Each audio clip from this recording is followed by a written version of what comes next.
Welcome to Paris, France for the third and final day of the most important karate event in the journey for those athletes who have not yet qualified for the Tokyo 2020 Olympic Games. 40 athletes from around the world had already booked their ticket to Tokyo through the Olympic standings. But following the Senior World Championships, 5 Continental Championships, 13 Karate One Premier League tournaments and 7 Karate One Series A events, the qualifying tournament here in Paris over the past 3 days have provided the last opportunity for the 500 athletes from 98 countries to stake a claim on the final 24 places across 8 divisions. Day 1 and Day 2 results saw qualifications in all but the last 2 divisions. The female plus 68 kilogram and the male plus 75 kilogram. Of the original 24 places, there are now just 6 places remaining.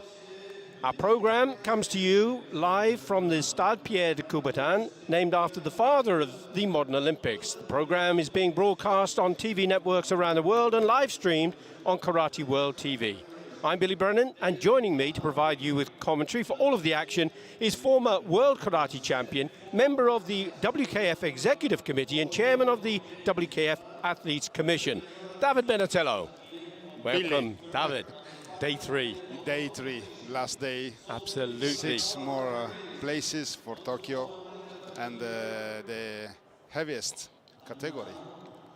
Again, it's a merger of, though, plus 75 or yes. under 75 and plus 84 coming together in the plus 75 in the male event, isn't it? Yes. Billy, under 84, plus 84. Yes. Under 84, plus 84, yes. correct. I know that sometimes we yes. get confusion There are so because many we events. say plus 75 and it's plus 75, but it's much more than plus 75. Of course it is. Most of them has 110 kilo. Some incredibly big boys there, that's yes. for sure. Yes. And these are the referees who are the Olympic referees who will be going to Tokyo. And as we welcome onto the tatami, the athletes who will be competing in the round-robin event. Now, they've already gone through the elimination stage, and these final 4, as you see on the graphic here, the table, this is populated with zeros, but there are 3 columns here. The GS, which is the general score, the PF, that's the points for, and the PA is the points against, and in the final column, the B, that's the number of bouts that the athletes have actually been taken at that point. And you'll see throughout the tournament as that table changes. And yesterday, we ended up with a situation where all 4, after 3 matches, were on 2 points each. Yes.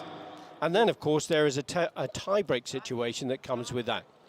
Now, the referees, I'll explain the tie-break for you a little later, but the referees are now checking the gis and the equipment to make sure that the athletes are correctly wearing the correct safety equipment, the hand pads, the colors blue or red, the shin pads, and, of course, the foot protection. Now, each of the athletes can wear a red or blue, and they have to have that color depending on whether they've been drawn as aka, which is red, or ao, which is blue. And the shoulders, you can see here on one of the athletes, Silvia Cimarero from Italy. Congratulations, Davide. You have another athlete yes. in the pool in the round robin. On the shoulders there, they can wear red or blue embroidery, and that depicts, again, it's an opportunity to distinguish much easier yes. between the 2 athletes. Now, have to wear, in addition to that, a gumshoe. They don't have to wear those face masks, but the face masks, of course, are part of the WKF's COVID-19 protection protocol, which, of course, you would have been involved in Davide, wouldn't you, in deciding how that should go. And the medical commission would be looking at that. So they won't be wearing the face mask throughout the competition. And the male team line up here. They are the 4 finalists, as you can see here. Gogita Akania, that's great to see him in this yes. in this position. Yes. Daniel Gazinski from Canada, Tariq Hamedi from the Kingdom of Saudi Arabia, and Tyron Darnell Ladi. Now, these are the athletes that will be contesting, and just to let you know that there are two separate tables. So this one is for the male plus 75 kilogram, Yes. and the other for the female. And after there'll be a kind of a flip-flop between the two. So we'll have a male event, female event, and then those tables you'll see updated as we go through. Yes.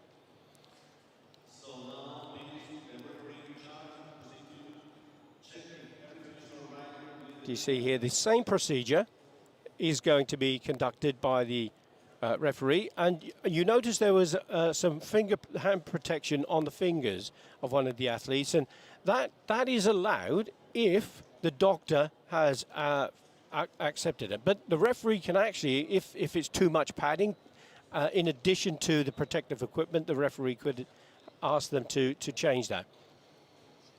You just see at the side there, the ties on the side of the gi. They're important at the beginning. They must be tied together. You see there was a knot on the side of that.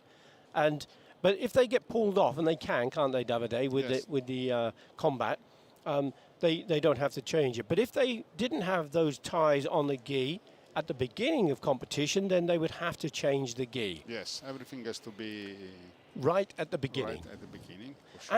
And this is how tough it can be, because if one of the athletes comes to the tatami incorrectly dressed, they literally have 1 minute to resolve it. Yes.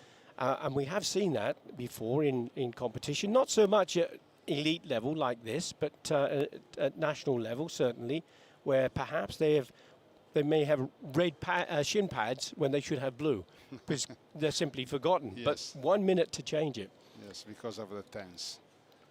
And the reason for that is so that the referees and judges, the judges in particular, because they are the ones that will be giving the points, if they see a flash of red, they could mistakenly think that that was a red score. But if it was a red shin guard on what would be a blue foot with a blue pad, that can lead to confusion. So it is important that they have the correct equipment. Yes. And this is the formal rei. And if you haven't joined us for the last 2 days of competition and you're not so familiar with the rules of competition, there are different disciplines. There's the kata event, which took place yesterday and on Friday. There is the kumite events, and that is what we'll be watching now. And this is the table for the female plus 68 kilogram category. You see Melissa Brasic and Silvia Semerero. They've been highlighted in red and blue, and they will be the two first athletes to make their way to the tatami. And they'll be introduced in just a moment.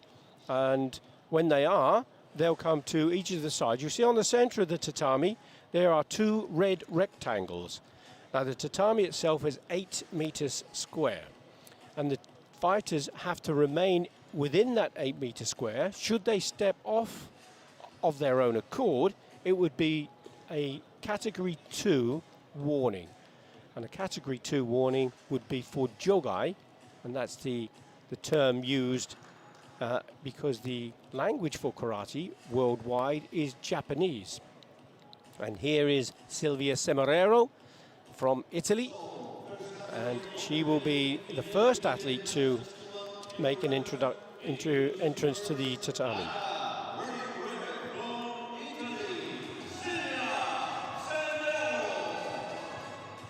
Silvia Semerero has fought incredibly well to get through to this round-robin event. She was a junior world champion and a senior bronze medalist. She's also had bronze medals in the European Championships.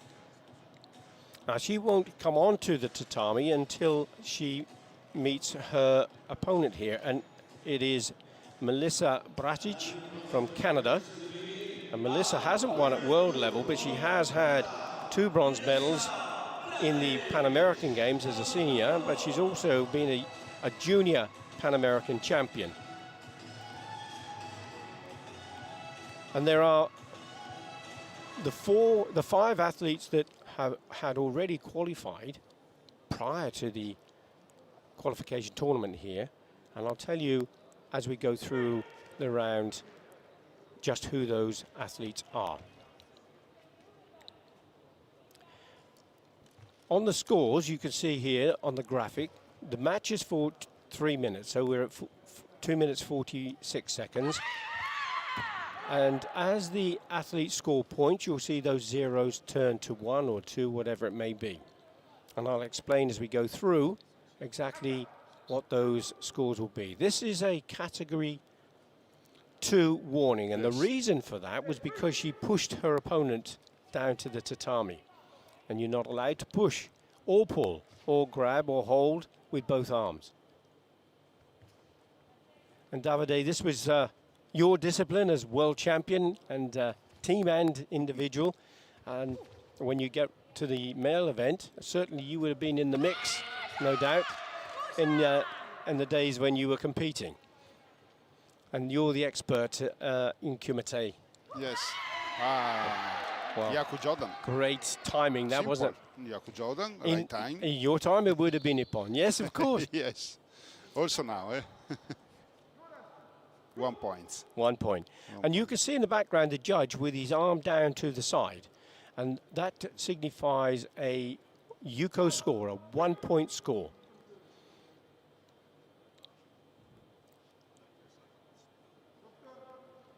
If you see the judge put their arm out to the side horizontally, that would be for a wazari. That would be a 2 point score. And if the flag is above the head, it would signify a 3 point score, Ippon. So, Yuko, wazari, Ippon. 1, 2, 3. On the graphic, there are two underneath the scores. You can see C1 and C2. And each of the athletes now have a category 2 warning against them. And should they get 3 on the 4th, they would lose the match through disqualification, Hansoku.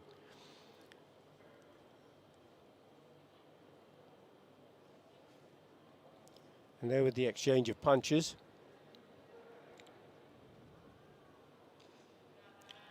And as you can see, the referee now has given a second warning, this time in category 1, and he's gone straight to the second level, Kekoku.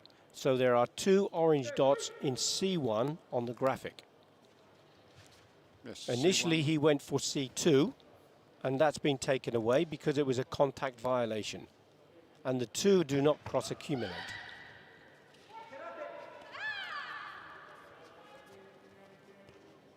So Silvia Cimarero has the 1 point Yuko score. She also has Senchu.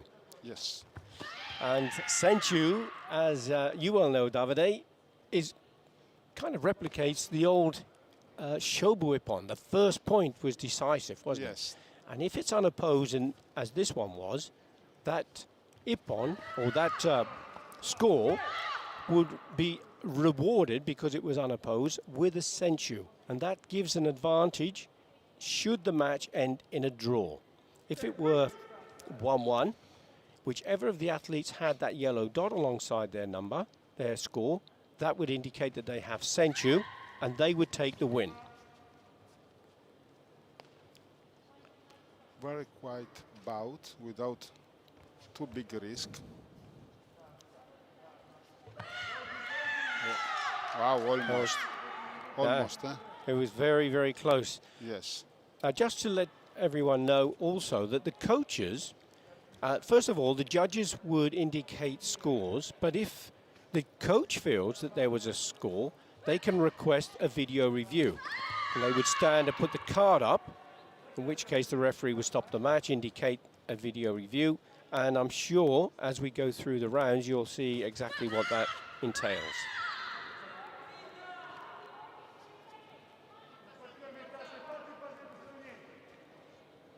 I see difference in power in this bout. It looks that Semeraro is more powerful. She's certainly is focused, isn't she, Davide? She's going to extend her score again. And that punch to the head, that reverse punch with the backhand, certainly is paying off. She will now have a second Yuko score. That's 2-0. She leads with just 18 seconds remaining.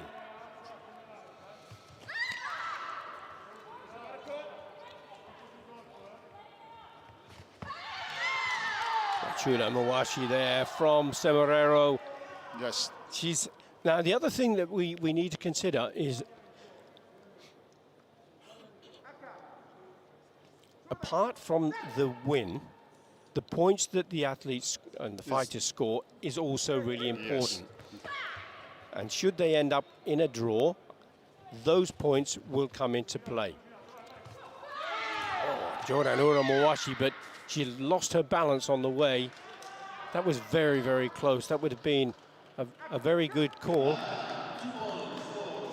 So Silvia Cimarero takes the first win.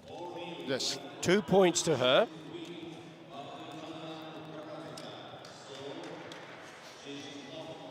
Very clean bout. I expected more penalties from Silvia. Usually she is penalized for grabbing. Yes, well, that happened in early on, didn't it, Davide?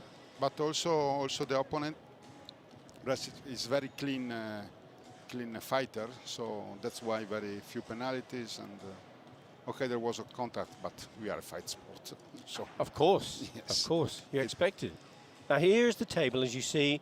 Silvia Cimarero, she has 2 points for the win, and she scored 4 points. So in that second column, PF, you can see that. And at the bottom of the table, Melissa Bratic, she's gone to the bottom of the table because she has not any points on the match, but she's conceded 4 points. Yes. That's why she's down there at the moment. But that will change as the round robin starts to develop further. Yes.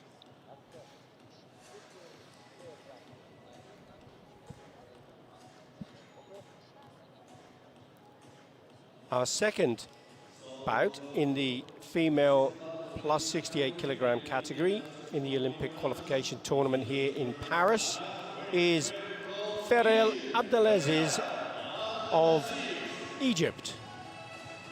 She will be up against Elena Carici of Switzerland.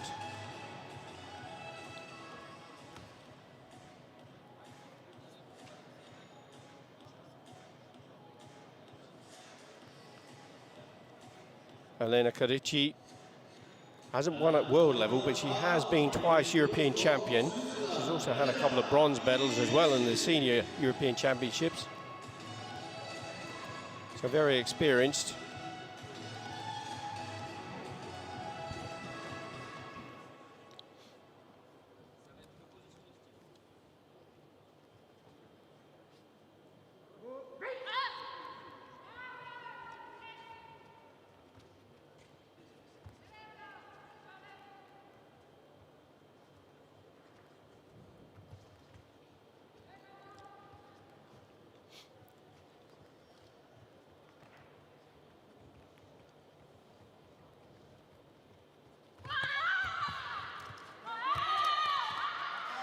There's a kick to be mindful of, because Ferel Abdelaziz is certainly incredibly supple enough to be able to whip in that hooking kick if Carici doesn't keep her hands high when she comes in to make her attack. Yes. She has a very, very good Uramawashi in short distance. But Elena is an expert fighter.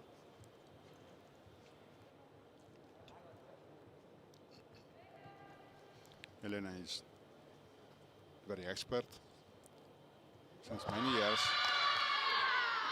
I didn't see Billy. Yep, there was a Zuki from both sides actually, but it was the punch from Abdelaziz that receives the award. There is a video review challenge that we spoke about. You see the coach standing up in the background.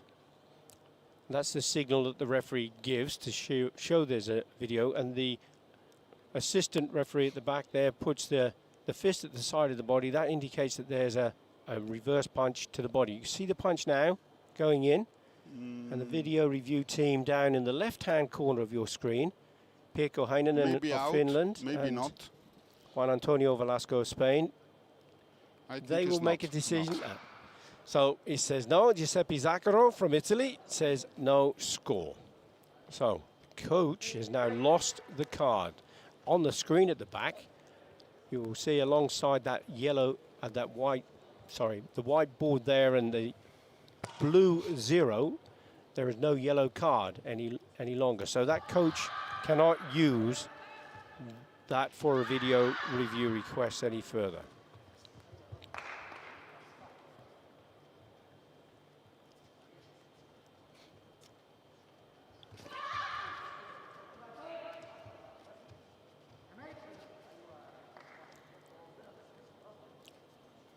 And wakarete is the instruction the referee would give to ask the fighters to separate. If they don't, they will then penalize both with a category 2 warning, and you can see here that that's exactly what's happened. Yes. And my apologies for those karate experts who know all of what I'm trying to, I'm saying here, but I think it's important for those that aren't perhaps karate experts that that the rules are explained, because they can be quite complex, can't they, Davide? Yes, sometimes it's complex. We do like to see more points than penalties, but sometimes you could also win or lost a bout because of penalties. So Exactly, because you can. There are so many more ways to fall foul of the rules, and yes, it's much more difficult to score a point, isn't it? actually yes. But I see that Elena is always trying to reduce the distance and risk some penalties.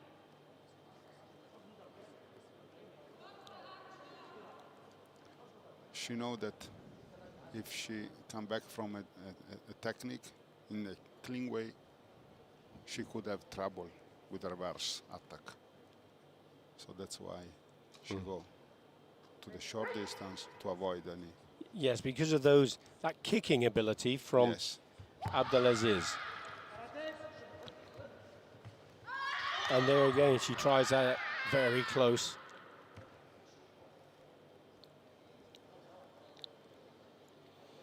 But the judges certainly weren't convinced. Neither was the coach, because there's been no video review request. The outcome of the action there was that Korichi would be warned for pushing and receives a keikoku. That's the second level, category 2.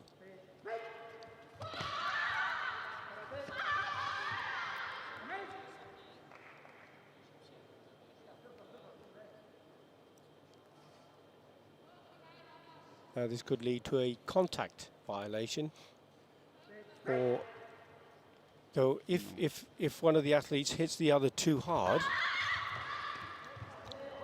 and the referee believes it was not a control technique, they can give a warning in category 1.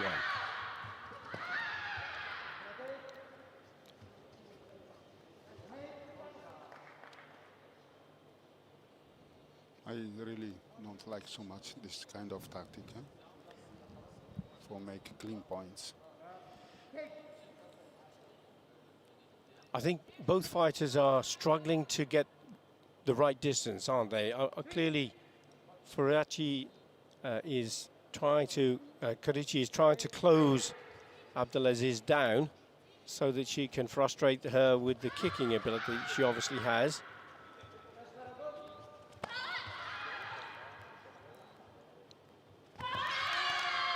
That was better. That was better. Distance was met on that occasion.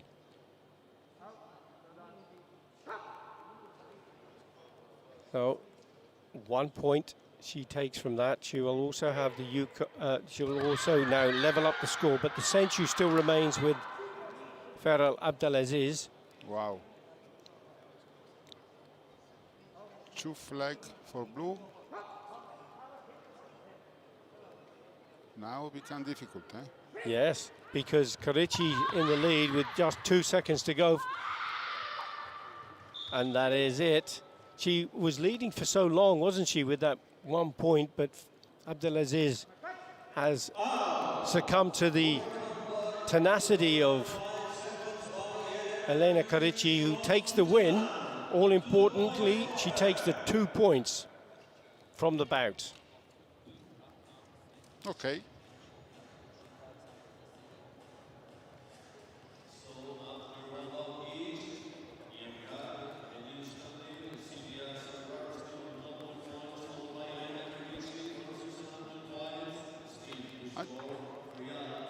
I don't know why the Egyptian coach didn't call video review, because there was the point.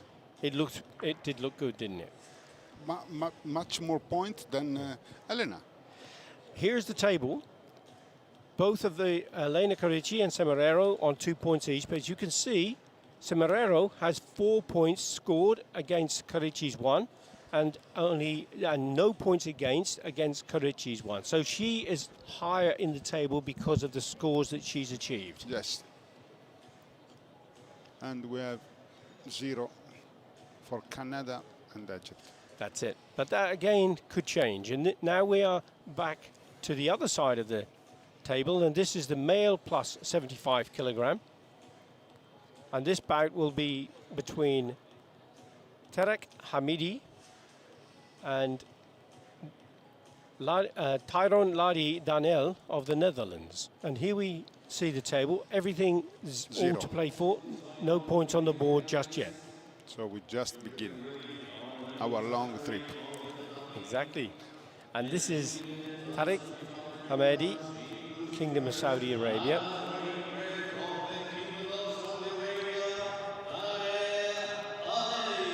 Former I didn't see junior world champion. I didn't see other Saudi Arabian athletes in the round robin the days before, and I was surprised because they have some very good level athletes. Do. Yes, they do indeed. Yes. But I remember this guy is not so tall, but he's a very good fighter.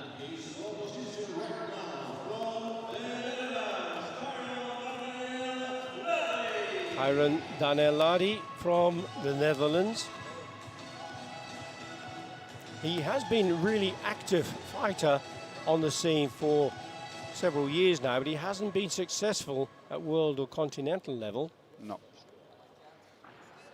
Referee for the bout, Ma Hyunting from China. Wow. Maybe there is 20 centimeter difference, eh? 20 not, but 15, yes. Yes.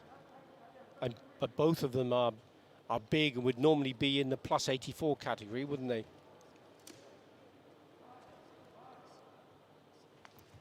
Do you think we should have also category divided by height? By height. the super.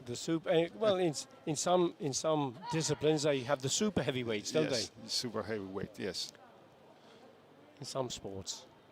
So here you can have someone who is just plus 75 kilogram up against someone who could be 110 kilogram.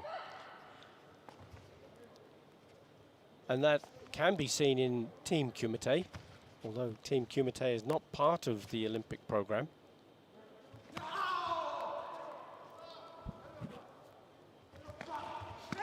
Yes. Why you don't call video review with this Mavashigeri? Why? Well, if we get a chance to have a look at that at the end, we might see whether it was convincing or not, but certainly it didn't convince the judges, and the coach didn't want to go for it. As you mentioned yesterday, Davide, I think the other part of the coach, he or she has got a difficult thing in that if they give the card too early and they're not 100% sure, they may rue that decision in the next 2 bouts, because they would have lost the card and wouldn't be able to continue.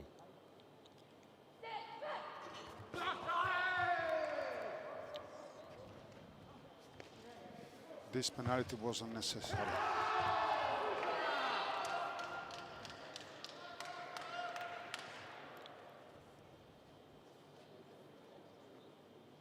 So now point. So the first point goes to Kingdom of Saudi Arabia through Tarek Hamidi.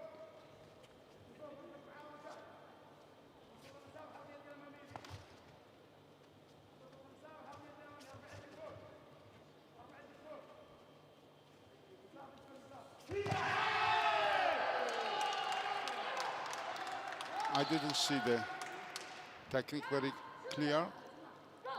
Oh, but it was a... There is also video review, yes. Yeah. You know, when you are so tall and your opponent is not so tall, to find the right target is not so easy. Eh? No, they've got to go low. You can just see on the screen here, both going in at the same time. Now the punch from Hamidi has scored, and the question here is whether or not Tyron Daniel Ladi's score was acceptable. And now, as you see on the screen here, the way the punch came out was rising, and the finish of the punch was very low. Yes. So it didn't have good form, and it didn't meet that 6 criteria for an ippon or a point. Chuda Mawashi, that was a good effort. That would have lacked vigorous application, wouldn't it, Davide? It wasn't really strong enough, was it? Yes.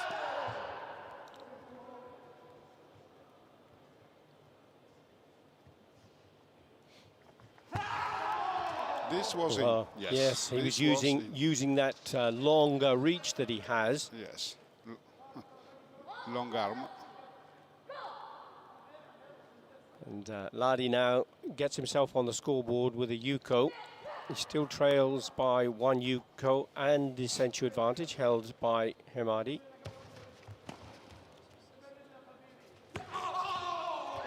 Oh, he walked straight into trouble that time. Hamadi is going to extend his lead by a further Yuko.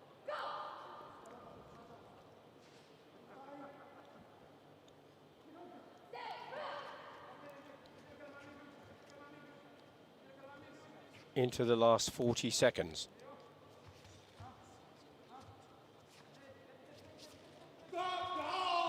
Wow, almost, close, almost to Mawashi. Sweeping technique, the leg sweeping technique there from Tariq Hamedi. Ashibarai. Cameraman nearly got scored on. Open up penalty for this. No. No, please don't. Okay. This was not a penalty. This was a normal situation fighting. And I know this is an area that really does frustrate you at times, Davide, doesn't it? Because there is a fine line between falling foul of the rules and basically where something that can just allow the match to flow. So in the last 10-15 seconds, referee calls Yame after that whistle. You heard the whistle, and if the referee doesn't see the flags of the judges, the 4th official, or the 5th official, in this case, who's seated off the out of view, blows the whistle to alert the referee. So 4 points to 1. Yame. Why, guy? We have to wake up now, eh? It's time. Absolutely. It's time. It's time to wake up. Yeah. So the first win goes to Tariq Hamedi. But good. But yes. The best won, at least. Yes, absolutely. Yes.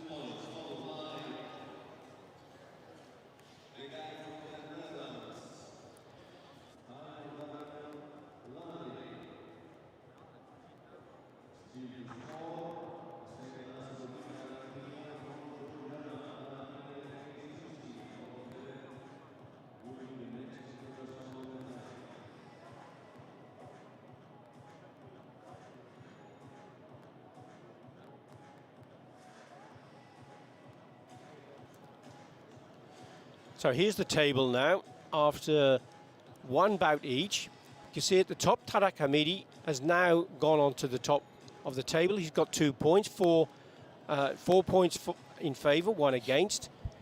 Tyron Daniel Ladi, he hasn't got any points, but he goes in that position because he has scored a point, although he has 4 against. And now we move on to the next round, which will be Gogita Akania, and he will be up against Daniel Kaczynski of Canada. Gogeta Akania is from Georgia, and he was very unlucky not to qualify through the European Championships, where he lost out narrowly, it has to be said, very narrowly, to the current world champion, Jonathan Horn from Germany, who is already secured his ticket to Tokyo. Who is in Tokyo in this category? In this category, Really? we have Uğur Aktaş of Turkey, Yes. Ryotaro Araga from Japan, Sajid Ganjare from Iran, Jonathan Horn, the world champion from Germany, and Ivan Kvesic, who's also a world champion from Croatia. Okay.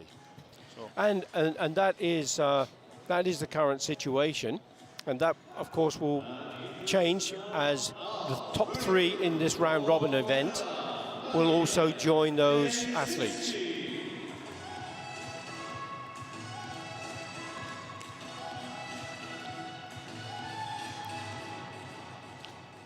here we have about, I think, 15 years difference in age.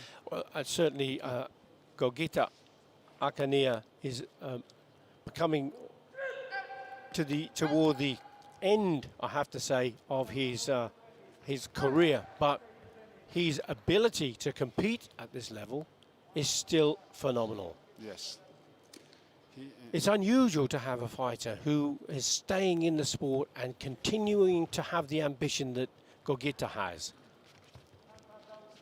Look, Gogeta is looking for the qualification for Tokyo since the beginning.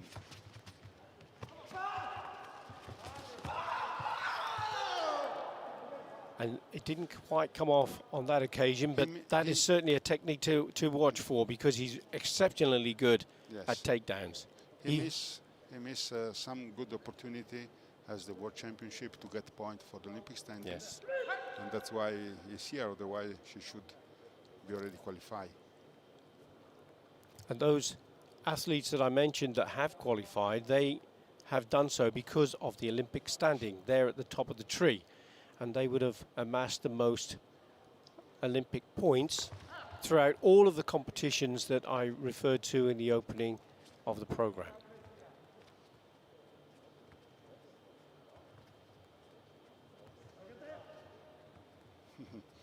There is a lot of Tsutsukete in that movement. There is.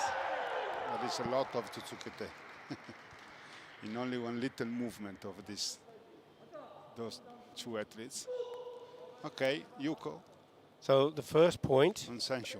and the Senchu has gone to Gogeta Akania.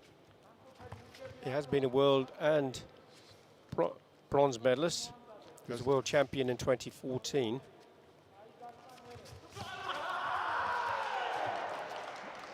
Second point, we have to And now take care of yes, Gaginski because he can perform very, very good kick. He went to the round robin with the wonderful Shiro Ramabashi. yes. Yushiro Mawashi, for those that are not familiar, is a turning back kick. Yes, on the face. On the face. On the face. Oh my word. Yes. To do that with control. Yes. And to score ippon. And he scored, he got 3 points and he reached round robin. So, Well, the live stream that the WKF provided on World Karate TV will certainly have captured that. And if anybody wants to refer back to that, I'm sure they could find it on the footage. yes. Was it day one or day two? No, Or today? It was today. today. Of Yes, course, yes, it was it was today. today. So was 1 hour ago. 1 hour ago. More There ago, we are. yes. So if you look on the live stream later, Bang. you'll find that. There was a Zuki. Yes, it looks not so strong, no?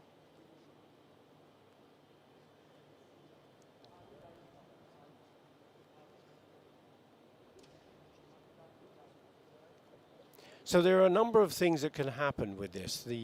There could be a point. The referee could give a Mabobi because he believes that A contact. Kaczynski didn't protect himself on the way through, or a warning. And in this case, it's a warning and a keikoku. So And this could also be a, make sure you don't come into my range too easily from Gogita, Stay far away. because I can hit you hard. He certainly is saying that he will not be intimidated by the bigger and heavier fighter. And just as he came out of that encounter, Kaczynski stepped back off the tatami, so he'll have a category 2 warning.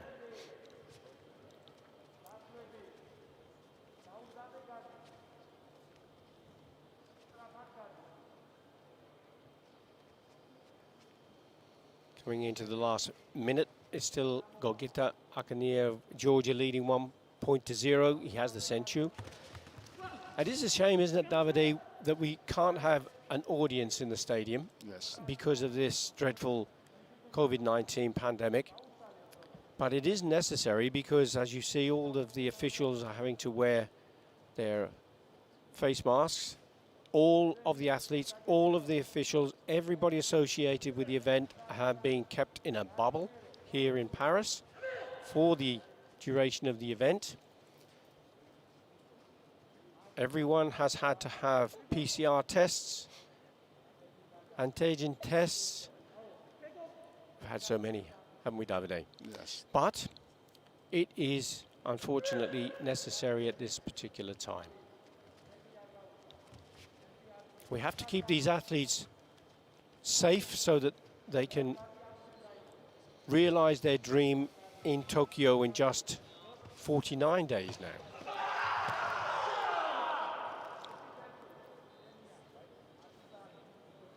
I think there was also a point for Gogita, but no video review. No. And no flags. It's not enough. Just 7 seconds to go. The only thing here is to score a point from... Oh, and there we go. And Gogita has done exactly that. He knew that Kaczynski would be trying to increase his lead, and he fell into the defensive trap of Akania. There's a video review request from the coach of Canada. And the video review team there have decided on what they perceive to be the best image to look at. Let's just see. Let me see. As Kaczynski comes forward. There's the punch. There's the counter. Yes, You see yes. from that angle, it looks as though it passed the side of the face. Actually, And it has been rejected. Fariba Madani from the United States puts up that red card. And I think it looked as though it passed there, didn't it, Davide? but also the punch of Gogita miss, to be honest, but was point. But we know that it's very easy to see slow motion to decide. Gogita. Referees don't have slow motion. They have to take a decision in a while, and so let's go. So the win goes to Gogita Akania of Georgia, 2-0. Highlight, Yakosuki. There was a Gyakuzuki. Simple technique, right timing, pam. Classic karate technique. Yes. And there was a double zuki there from Gogita, and the punch coming in from Kaczynski. That was a good replay of the punch from the Canadian. Here's a chance to have a look at the board, and you can see Tariq Hamidi still stays on top. Gogita Akania is in second place, even though they have 2 points each. Yes. But Tariq Hamidi has 4 points scored on his favour and 1 against. Gogita Akania, 2 points and 1 against. So that's the reason that they are. And at the bottom, although there's no score and the 2 points for 1 each, it's the points against that has put Tyron Darnell Ladi at the bottom. Should there be a draw at the end of the rounds by one or more, or by two or more of the competitors who have the same number of points, the criteria that is applied means that if the winner is found after each of the areas, then they will be awarded the win. So that would include, for example, the winner of the bouts between the two athletes head to head. So in this case, it would be Semeraro and Carici. If they ended up 2-2, it would be who beat the other. Okay. If that was the same, then it would be the higher number of the total scores, those scores in favour. Yes. Okay. And that would start to separate them. Okay. And should that be the same, it would be the lower number of scores against. I understand. And should it go any further than that, it would be who scored the most Ippon scores, the most three-point scores. And then who succumbed to the least Ippon scores. So it's highest, lowest, highest, lowest. And it goes through that whole process through Wasaris and Yukos. But we will not reach. But it's unlikely to get there. But that's... in case, we will explain to our audience. Of course we will. Of course we will do that once more. Yes. Now we want to see the bouts. And so Ferrell... both of Abdelaziz them lost the first bout. They did. And Melissa Bratic now, they're coming out in the female plus 68 kilogram category. But Bratic lost her first bout, 4 points to 2. And Abdelaziz lost hers, but she did score a point. She lost 2-1 against Elena Carici.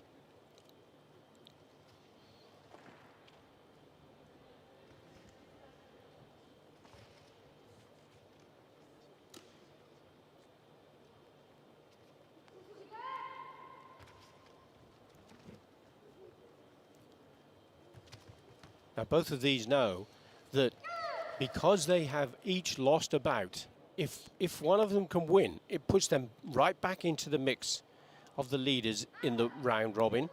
If they lose, it cements them pretty much to the bottom of the table.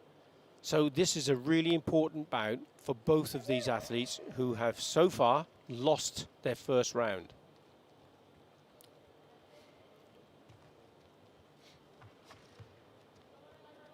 And that can explain, to be fair, why they are so hesitant to engage. Yes. They have been given warnings for not doing so.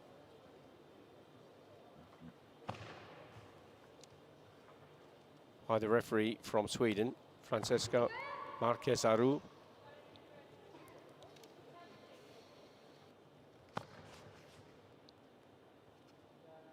And this pushing forward, testing, trying to find an opening. There was that hooking Uramewashi. I'm sure that will become effective for her at some point during either this bout or the next. Remember, each athlete only has 3 bouts.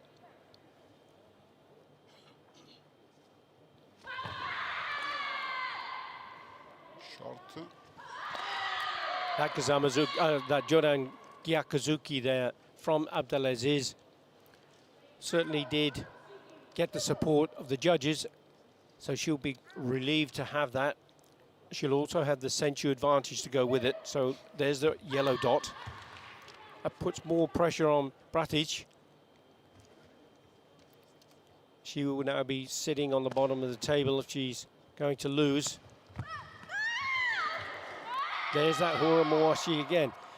And Bratic just ducking her head out of the way and into a safety position.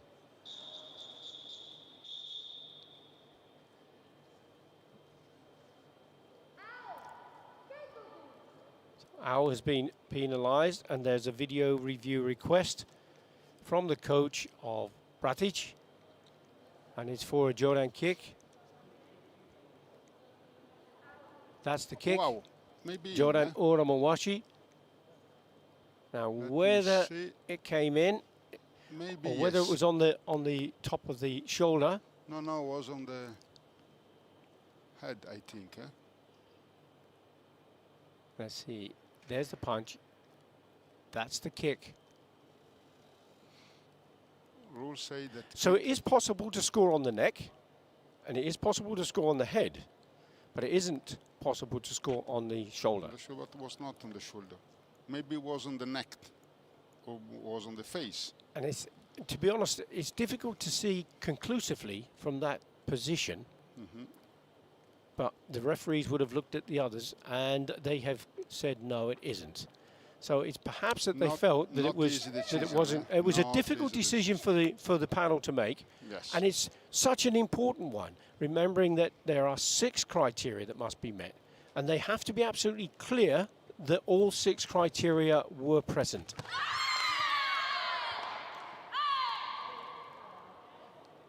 And that's a Yuko score this time. A much easier decision for the panel to make, and a much clearer technique from the Egyptian fighter Ferrell Abdelaziz.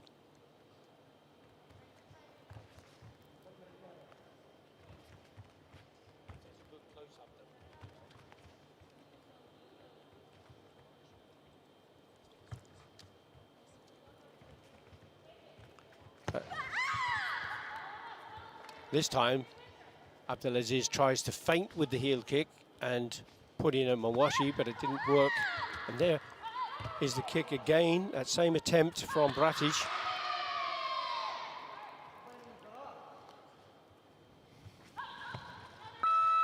Into the last 15 seconds. Bratic has to go forward now. She does not want to come out of this as a loser. If she can get a Nippon score, she'll be a winner. If she gets 2 points, then in this situation, she will get a draw, because the reason is that Abdelaziz has stepped off the tatami. She will now have a Hansoku Chui, and she'll lose the Senchu. That yellow dot will disappear. 2-2. So Bratic must score 2 points. That's not going to happen. And the win will go to Abdelaziz. 2 points to 0. And she'll take the 2 points and join the other 2 front runners in the pool.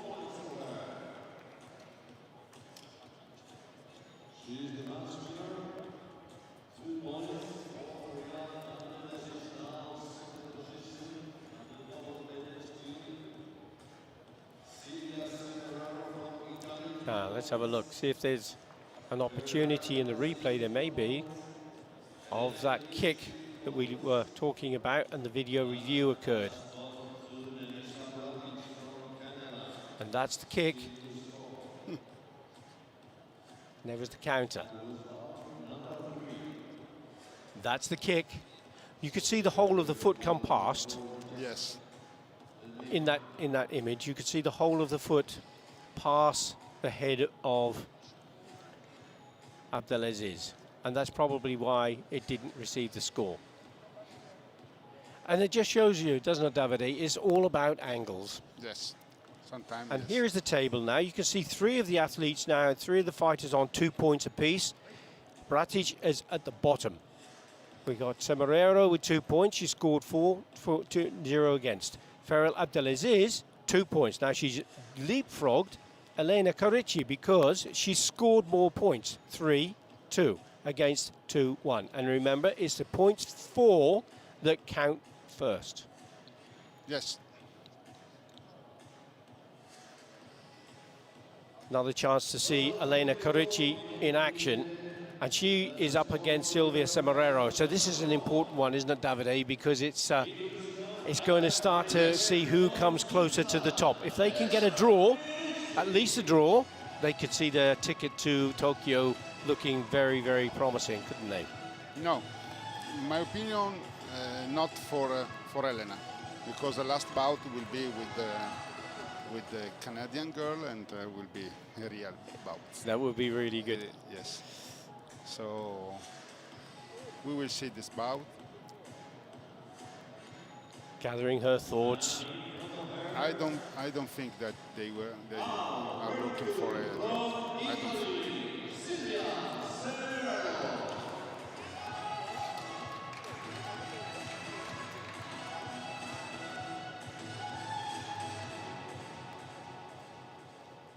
Referee for the bout pulls them into the center. Darko Zaric from Slovenia calls them underway. It was a sharp opening there from Semerero, didn't it? Yes.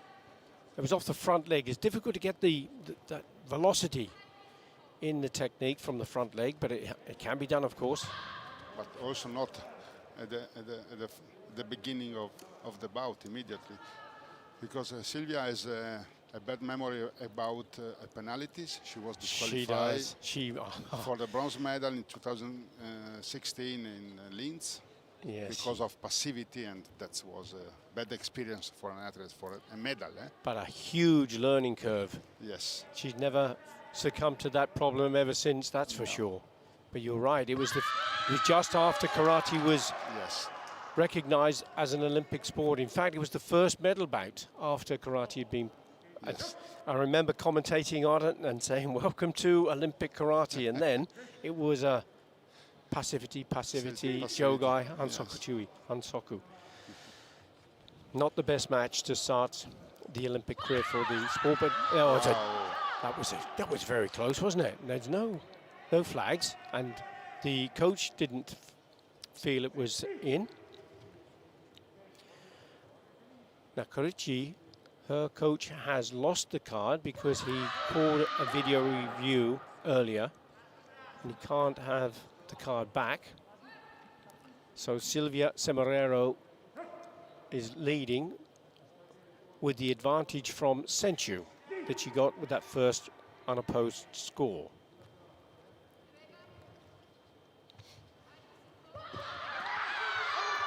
Good combination there from Semerero again, wasn't it?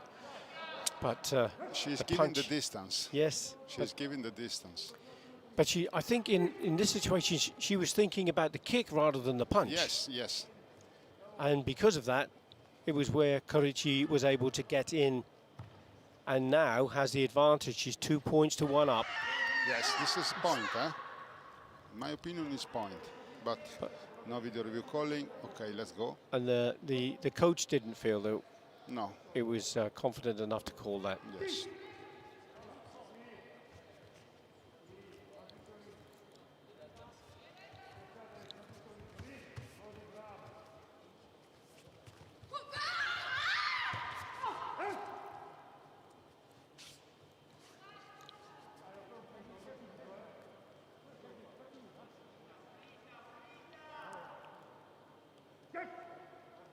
Semerero receives a second warning, category 2, this time for pushing. That was the hand gesture that the referee made. Felt that Semerero had pushed Korichi down to the tatami. Of course, the athletes are trying to force an error from their opponent, and if they can get them to step off the tatami, then of course that would be a category 2 warning.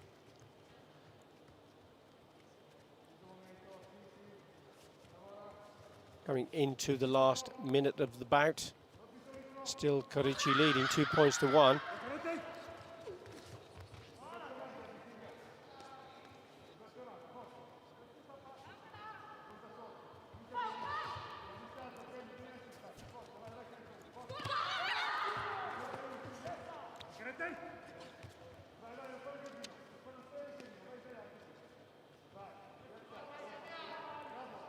At the moment it stands coming into the last 30 seconds, Korichi in the lead, 2 points to 1. If she gets another win, that'll put her on top of the table. She'll have 4 points.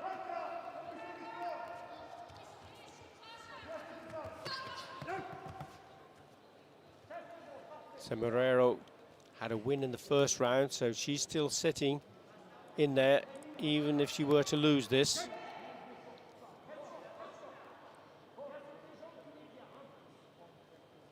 Korichi gets another warning, category 2.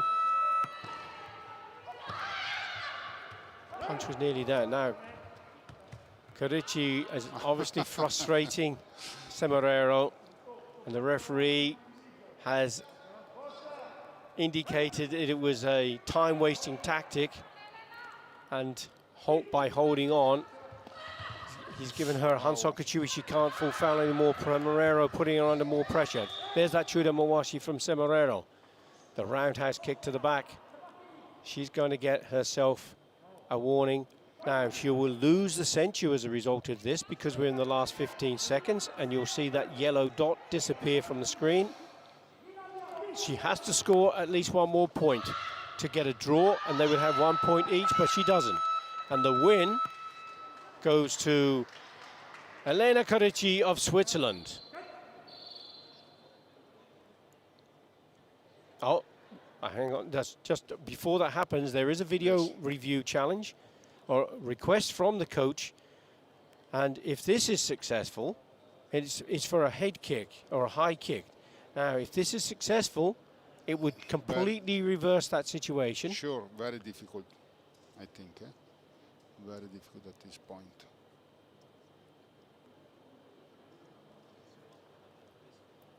Fairness to the coach, he doesn't have the benefit of 4 screens. The judges didn't go for the score.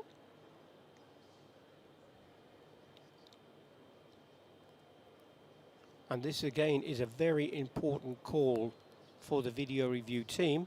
Now you see in the bottom left-hand screen that kick came up and went down. Now if this is the kick, because there were 2 kicks to the head. The first one went over the head of Karici. The second one looked to be too far. So it was away and there was no score. So that win goes to Elena Karici of Switzerland.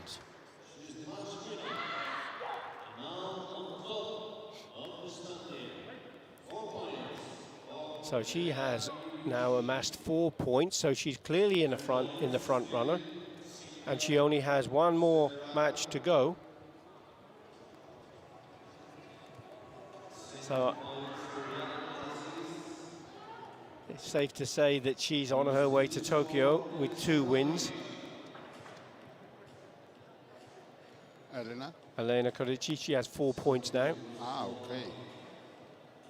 So she sits on the top of the table. Sylvia Semerero still in second place. Ferrell Abdelaziz, she's in second place. You'll see the table now, look. Elena Karici, 4 wins in 2 bouts, 4 points in 2 bouts. Semerero, 2 points. So Melissa is out. So Melissa Bratic, she's got no points at all. So she has still got 1 more match. Yes. So she could come on to challenge Ferrell Abdelaziz depending on what the score is. If Ferrell Abdelaziz loses her last bout. But there is the direct. But there is the direct head-to-head. Yes. If they are drawn. Yes. So I think it's over for Abdelaziz and Bratic. The result there was where are we? Just have a quick look if I can find the result for you. But Melissa lost. Yeah, Melissa Bratic lost 2 points to 0. So it's over for her, really, isn't it? It's over.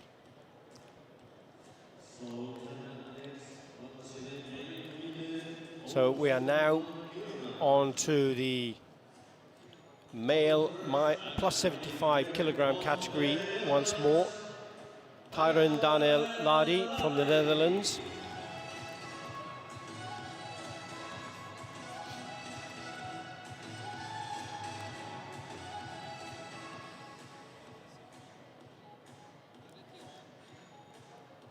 He's coming for his second bout.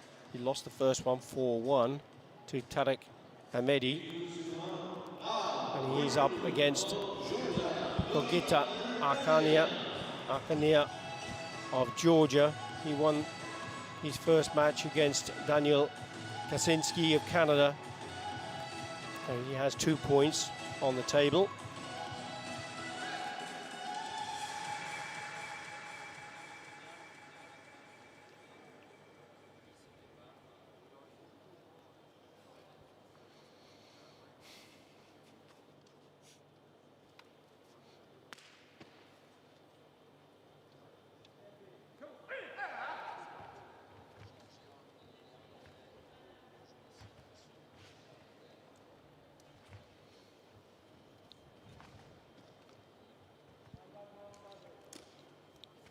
think that with the experience, Gogita can manage this bout. Well, the form that he's been producing has been incredible, and he could easily have qualified on a number of occasions in the Olympic standing, and he's just fallen short, hasn't he, Davide? Yes. But this could well be his day.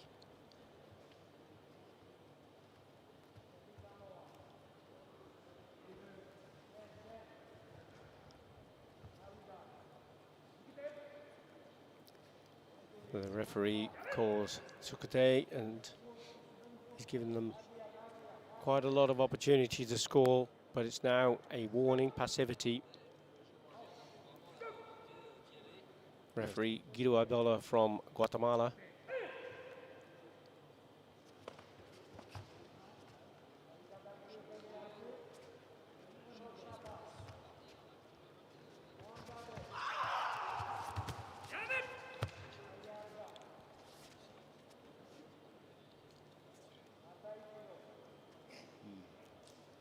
Unnecessary. Akanida being penalised for holding on. You can only hold with two hands if it is catching a kick. Yes. Otherwise, it has to be a one-hand takedown. And yesterday we saw a fabulous example of that with a Yes. Ouchigari from Amazing. Haspataki, Gabor Haspataki. The most important point I think he's ever scored in his life so far. Put him into the Olympics.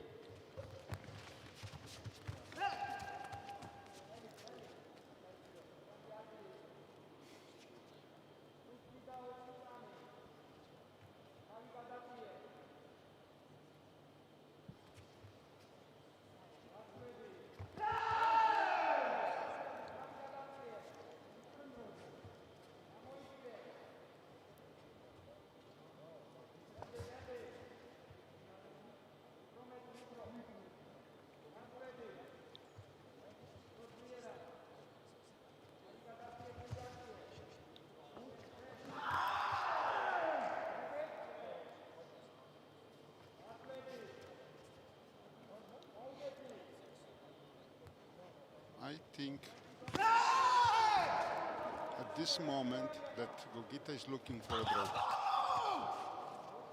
Maybe not risk too much.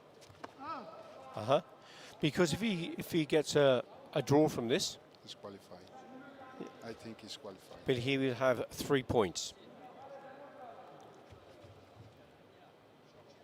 I don't know. We have to look. It can be a risk, of course. Much better to have 4 points, Yes. obviously. For sure. That was very close as well from Ladi. As we come into the last couple of seconds, time up, it's going to be a draw. I told you he was looking for a draw. Yeah. He wasn't prepared to take the risks, was he? Because much better to have a safe 1 point than no points in that Risky second 2 match. points. Of course. Or 0. Or 0. So I am curious to see the board. Well, we have Gogita sitting, he'll be sitting on the top, as you see, with 3 points. Tariq Hamidi with 2 points. Tyre and Daniel Ladi, he just got that point and is pushing Daniel Gazinski down into the bottom of the table. This is going to be a do or die for Daniel Gazinski. Gazinski needs a win, desperately needs to win to pull himself up there. And the points in the second table, again, you can see Akania with 2 points, but he's only scored 2 with 3 points, and he's only scored 2, 1 against. Tariq Hamidi, if he can come back with another point, he would leapfrog Gogita to go to the top of the table. Yes. So there's still a lot to play for in this round-robin tournament. But is Gazinski lost? Is over. And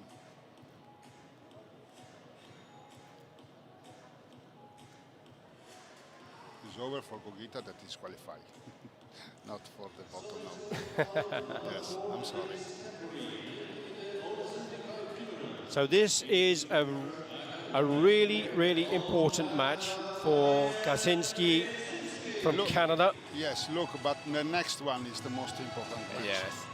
The next one With Lardy. Dutch. Yeah. Yes. With Lardy. That is the That's the one. qualified event. That's it. That is the qualify event.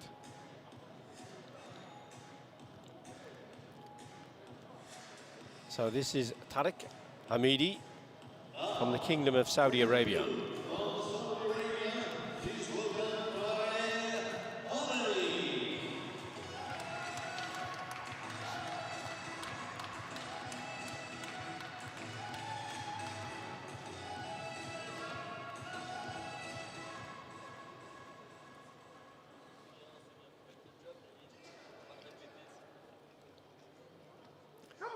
The referee for the bout, Uğur Kobaş from Turkey.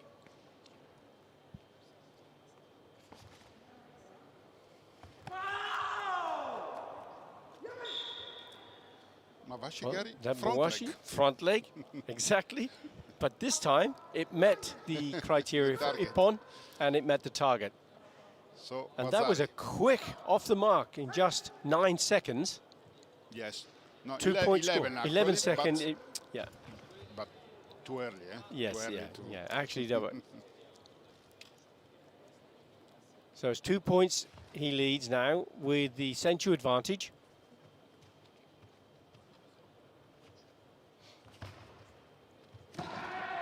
Wow.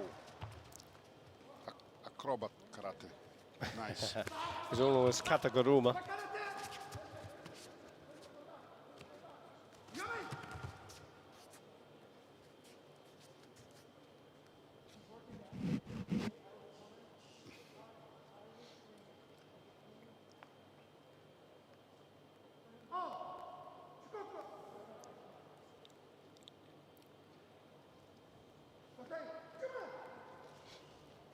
So Hamidi gets the warning, category 2 from the referee.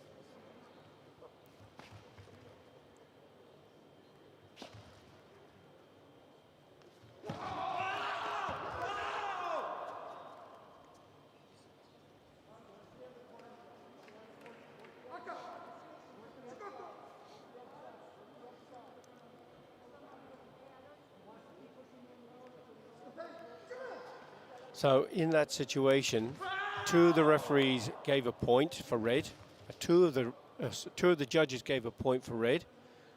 2 of the judges gave a category 2 warning for red. So the referee has to make the decision whether it's a point or whether it's a warning. He's gone for the warning. So it's category 2 offence.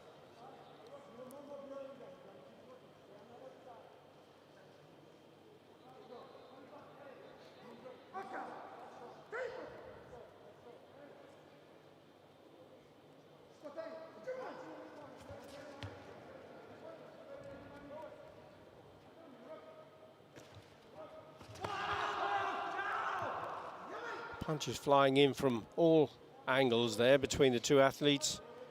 And once more, it's going to be another warning for Gasinski. They can't afford to make any more errors in category 2. He'll lose the bout through Hansoku. And we're still halfway of the bout to go. Too much penalized. Too much. There's a good Gyakuzuki from Kaczynski. That gives him another point. 3 points to 0 he leads. Hamidi has got a lot of work to do here.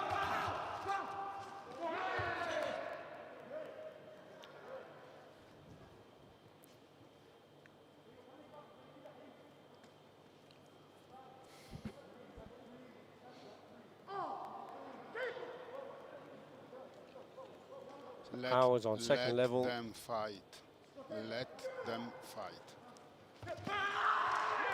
Chura Mawashi You see, once more. If you let them fight, But they Kaczynski- score. It's not a problem. That's right. 5 points to 0. Kaczynski from Canada leading. a vitally important bout for him, having lost the first one. This will give him 2 points on the table. Front runner in the round robin in this category, Gogita Akania.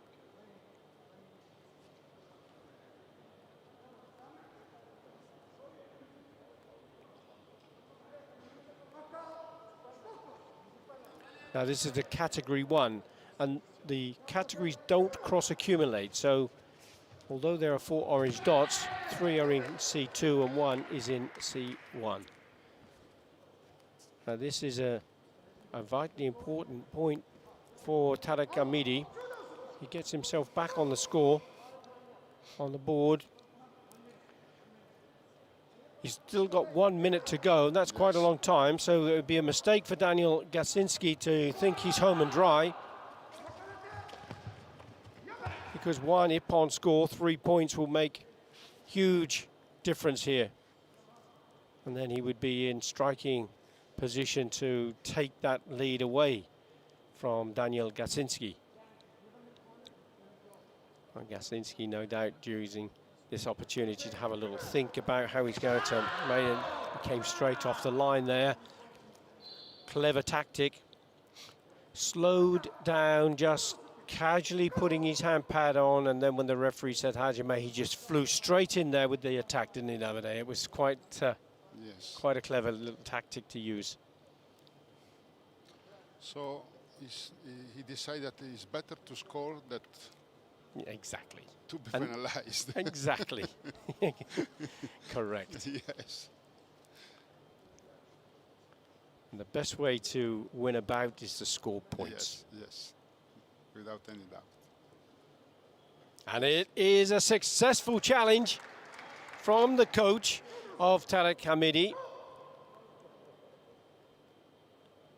And it is possible for both athletes to score. So it's 6 points to 2 now as we go into the last 45 seconds of the bout. Once more, Tarek Hamidi has got himself back in contention. He's still within 3 points.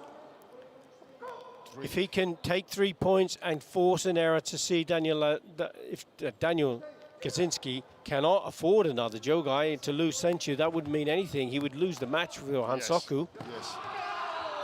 So it's not and the now problem to lose the Senchu. Tarek Hamidi is looking stronger as we close in on this last 35 seconds of the bout. Daniel Gasinski is changing his tactics. Yes, he needs to be very careful here, doesn't he, Davide? He's waiting too much. He has to fight. You see? He's much stronger when he is attacking. But again, he was second, wasn't he? Always he's second. He has to attack first. Otherwise, he's lower than This is a fantastic comeback here from Tarek Hamidi. He's growing in strength and confidence with every Hajime from the referee. Hajime being begin. There's a video call from the coach for Tarek Hamidi. This is quite a vital position as well. If this levels the score 6-6, the only difference is that Senchu held by Daniel Gasinski. Do you see a clean point? I don't know. I think it's not a... Yeah, the punch definitely attacks there, but the arm is bent. Now, whether it had sufficient form or correct distance, that will be the decision, and the answer is no. Fariba Madani puts the red card up, and the cards for both athletes have gone as we go into the last 20 seconds. Hamidi Tarek too dangerous. Put him under.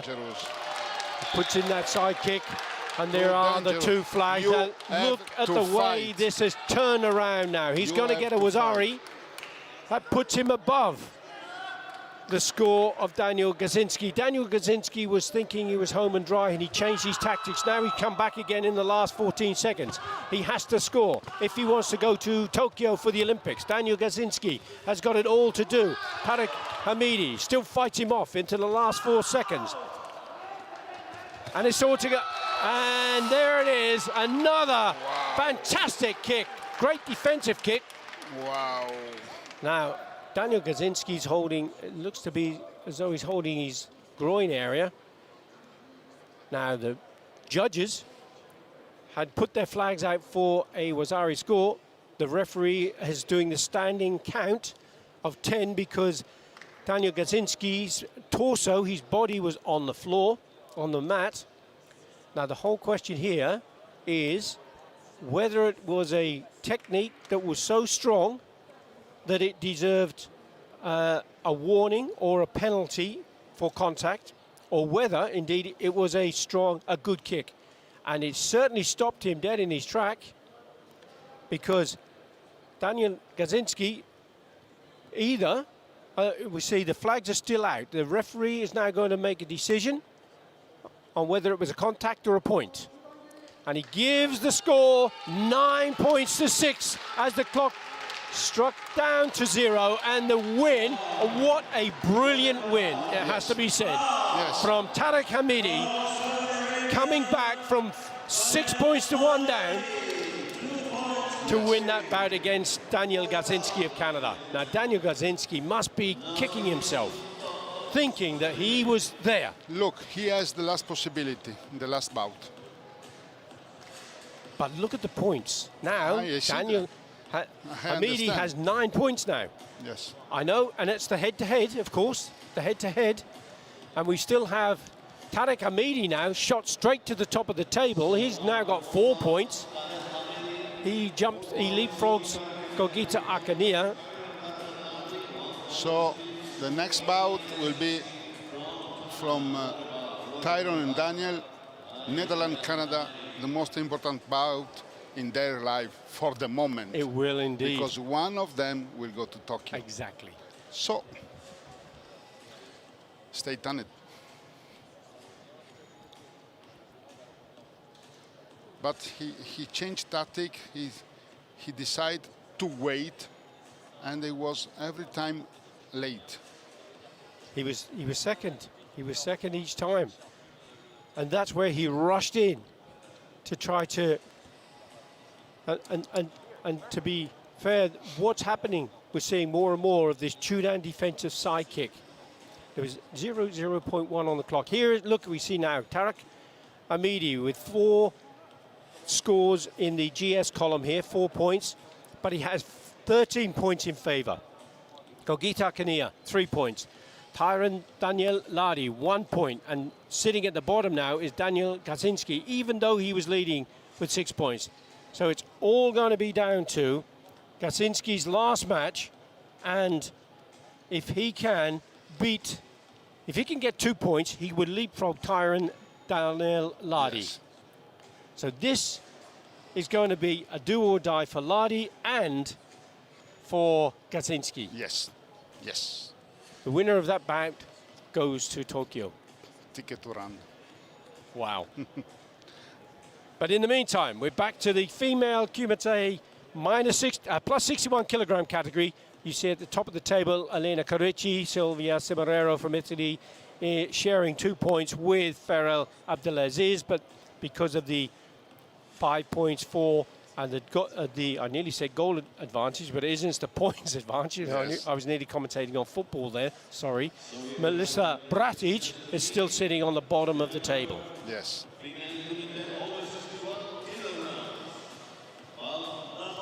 Melissa Bratic. This is another Canadian fighter. It's fantastic for Canada to have 2 athletes, one in the male, one in the female. Yes. And it's great to see the athletes from Canada coming into this area. So it's got to be a perfect performance here from Melissa Bratic. And no doubt the president of the Canadian Karate Federation, Craig Volke, will be looking on, biting his nails at this moment. But Bratic is up against a strong opponent here with Elena Carici. Bratic lost her first bout. Carici won, 2 points to 1. Bratic lost her second bout. Korici won her second. So Korici doesn't have to work so hard because she's pretty much home and dry. Bratic, though, has to pull out all of the stops if she's to stand any chance whatsoever of becoming an Olympian. So we have Canada wearing the blue colors. Sorry, Canada wearing the red colors. Melissa Bratic and Elena Korici for Switzerland in blue.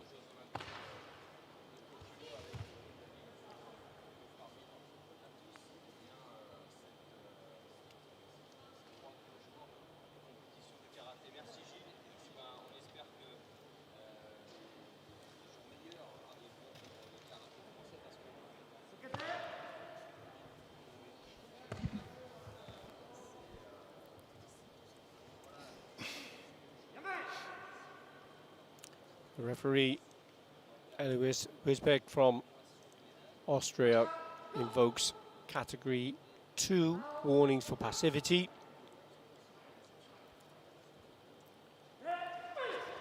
There's no reason whatsoever for Korici to put any stress under herself. If she can get a draw out of this, she'll be comfortably sitting on top of the table with 5 points. Bratic, on the other hand, will go nowhere with just 1 point. Unless it comes down to the head that she has with whoever is sitting on the bottom of the table.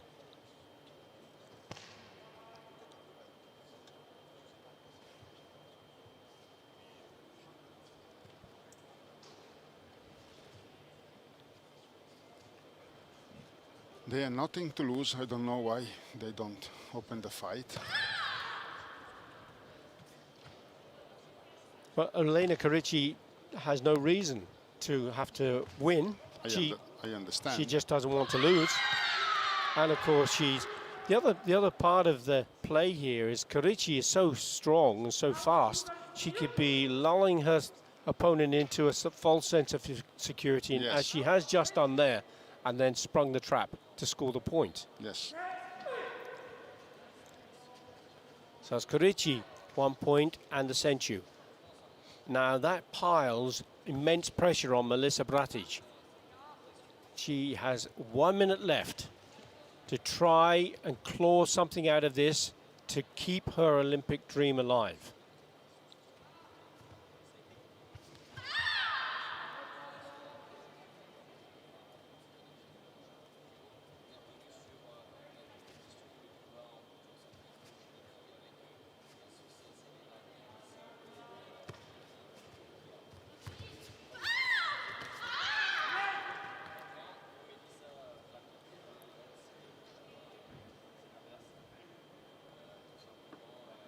But instead of points, she gets penalties.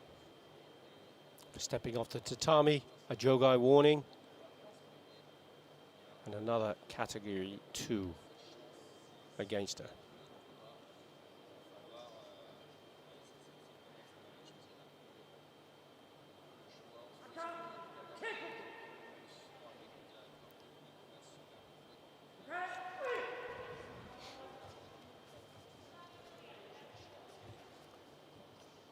.22 seconds left.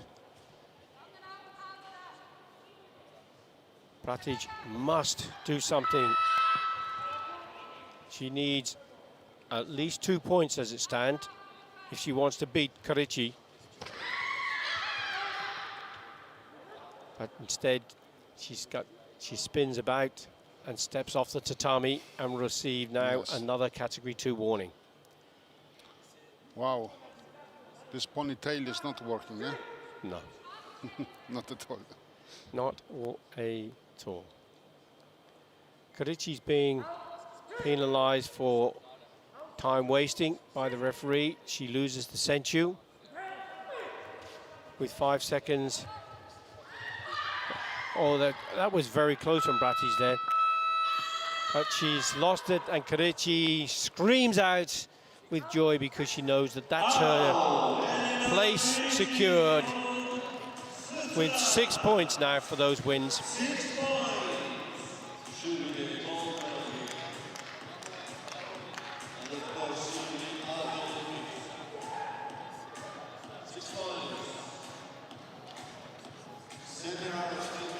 Silvia Cimarero will be coming out next and be looking at the way Corricci's performed. Corricci convincingly has dominated this category. Corricci's completed her 3 bouts. She's won all of them. And here is how she did it. Look, Elena Corricci with 6 in the general score. Silvia Cimarero still on 2. Ferial Abdelaziz still on 2. So these have really got to go for it. But sitting on the bottom of the table and on her way home is Melissa Bratic.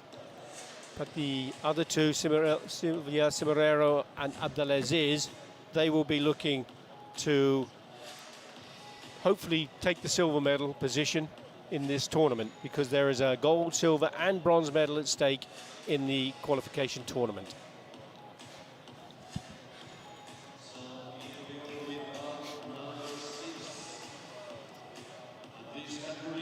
So Davide, Yes. you obviously would like to see, well, you've got another Italian Yes. athlete in the Olympics. This You moment- must be so proud as president of the Italian Karate Federation. Sure, Billy, but these results come from the past, and is a very long path that start with the qualification in the 2018, in July 2018, for all the athletes. As you said before, they made more than 20 qualifying competition around the world.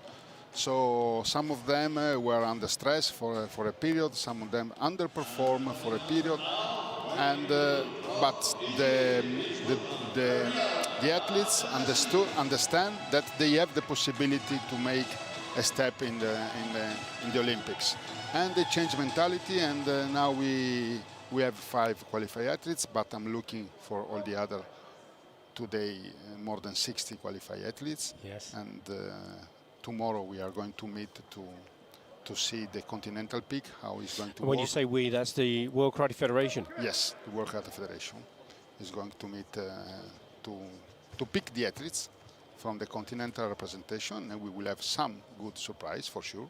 And how does that work, Davide? It works by priority. We start from Oceania with the 2 highest athletes in the Olympic standing. After we go to Pan America with the 2 higher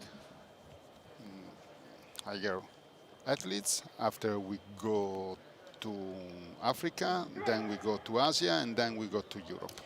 The only difficult things to understand is that we have only 2 places by Olympic category for every Olympic category, and if you fill the category with the other continents, even if you are on the top in your continent in this category, but the places are full, you cannot get your ticket. Okay. Because we give priority to the continent that, as Australia, they are very far. That may be not yes, represented so far. represent so far. So Okay, so when you say you go to Oceania first, etc., Yes. and Europe last, Europe last. that doesn't mean that they still can't qualify, even though it simply means that if there's someone in a category from that continent, Yes.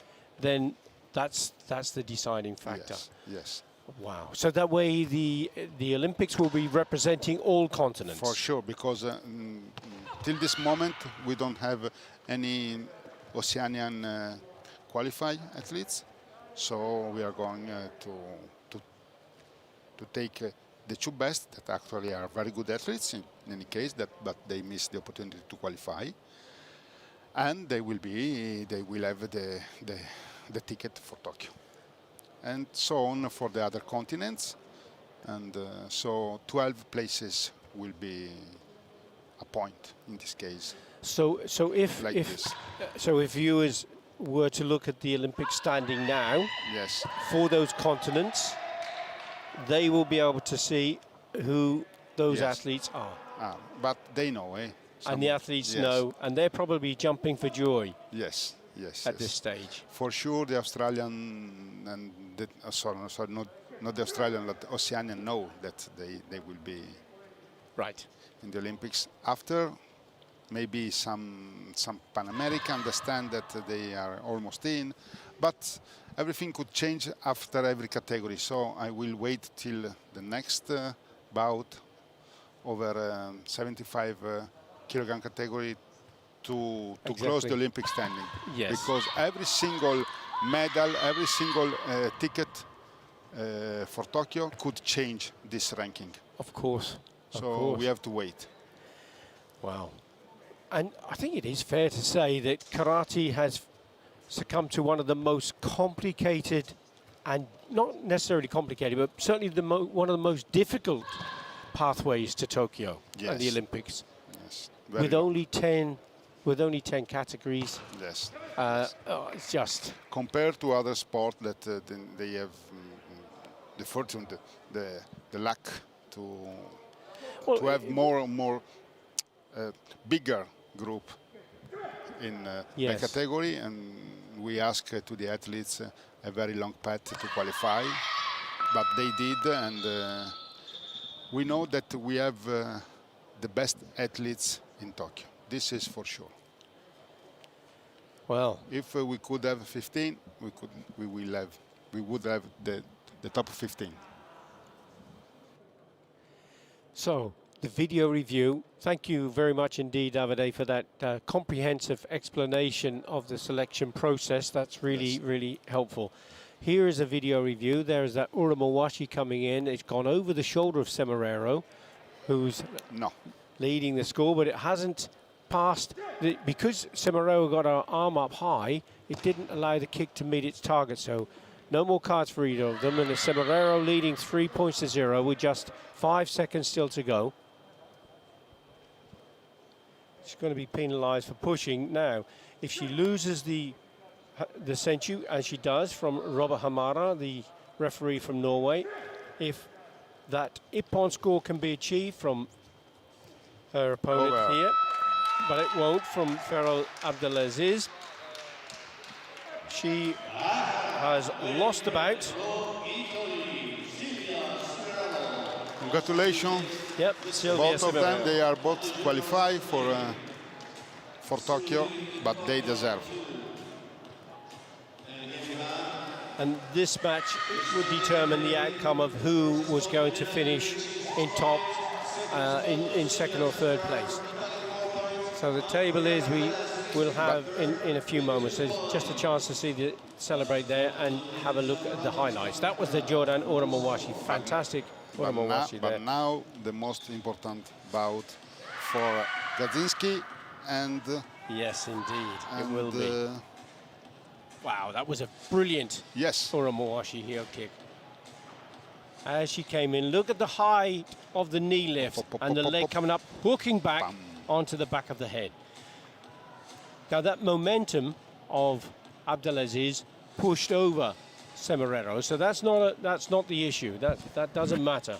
But here's the table now. Look, Elena Corici 6 points, Silvia Semeraro in second place with 4 points, Ferrol Abdelaziz with 2, and it's unfortunately the end of the road for Melissa Bratic, who's got no scores in favour, which is a real shame. But unfortunately, there are only 3 places available, and they go to the athletes who got those points on the board.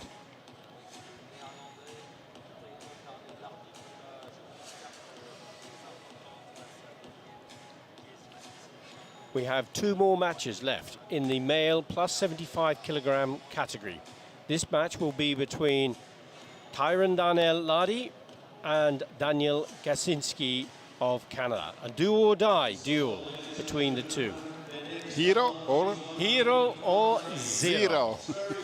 Exactly. Hero or zero. So what on earth would the coaches have been trying to do to gee these 2 fighters up to get them ready for this bout? Yes.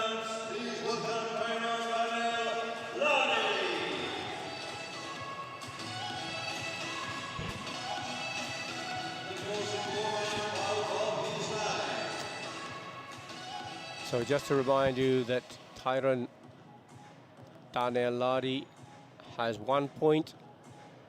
Daniel Gasinski has no points. Now, Gasinski wins the bout. He takes the third place. Lardy takes the bout. He will have 3 points, and he will either become third or second, depending on the scores achieved, and we'll see that on the table at the end of the bout. So it's do or die for both of these fighters.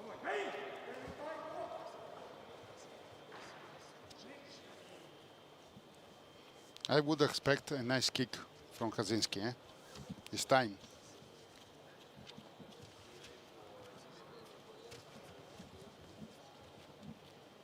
He has the capability, doesn't he, Davide? That was the Chudan Mawashi that he scored in his last bout. Yes. To take 2 points early on.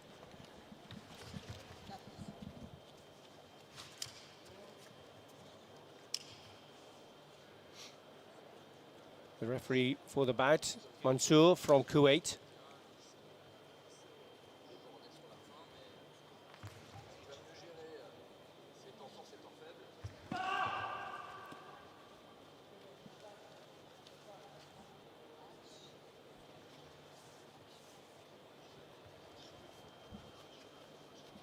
Tyron is not doing a lot.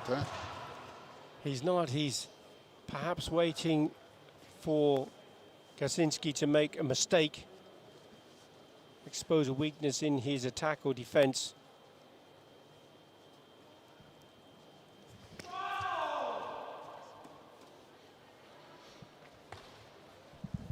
Kaczynski's not using a combination. He's making single attacks at the moment, both of them going in with Zukis. Now, this is an interesting one because Kaczynski has opened the score, and because there was a flag in favour of Ladi, but the coach has lost his card, he couldn't call for a video review, and it may well be that Ladi could have scored a point there, but the judges can only give the point that they see first. They can't give one for blue, one for red. No. So 3 went for blue, 1 went for red. And Ladi is now in a difficult position. Wow. You cannot stop. You cannot stop in the corner. He put you cannot lose concentration. Come on. It is not the responsibility of the fighter to stop the match and to wave his hand to say my pad is off, because the referee quite rightly allowed the bout to continue. And what he's done, he's put himself in unnecessary pressure there, Kaczynski. That was a poor concentration. Tactic. This time, though, he's been more positive about his fighting, and he will receive another Yuko. Now, if he wants to stay in this, for goodness sake, Daniel Kaczynski, stick to the plan and do what you do best. And that was to attack, because that's what he did in the earlier round. But we have understood before that he has to attack. Of course. Because when he's in defense, he could make some mistake. He becomes weaker, doesn't he? And he's going to be put under pressure because Tyron Daniel Ladi has got all of the abilities, a powerful fighter, a big man, and he's only trailing by 1 Yuko. And into the last 30 seconds. Now, Kaczynski must stay in contention, and here he's gone. And give himself unnecessary pressure, because that's going to be a fantastic Wazari score from Tyron Daniel Ladi, who now is in the lead. And Kaczynski, both punches come in at the same time. Now, again, the referee has to give the score. 3 flags out for blue, none for red. And in the old days, it could have been an Iuchi, but it was definitely Kaczynski's score in the finish. We have a difference here in this last 8 seconds of Senchu. That's the only difference between the two. He must not step off the tatami, and he does exactly that. No. He does exactly that. Unbelievable. This means lost the Olympics for nothing. he Do you stepped understand? off the tatami and loses sensu. He will get a draw. That will give him 1 point. Tyron Daniel Ladi This is going to the unbelievable. Olympics This is unbelievable. because of a Jogai mistake in the last couple of seconds. This is unbelievable. That is twice Daniel Gasinski was at Tokyo and decided to come home instead. This is unbelievable. Unbelievable.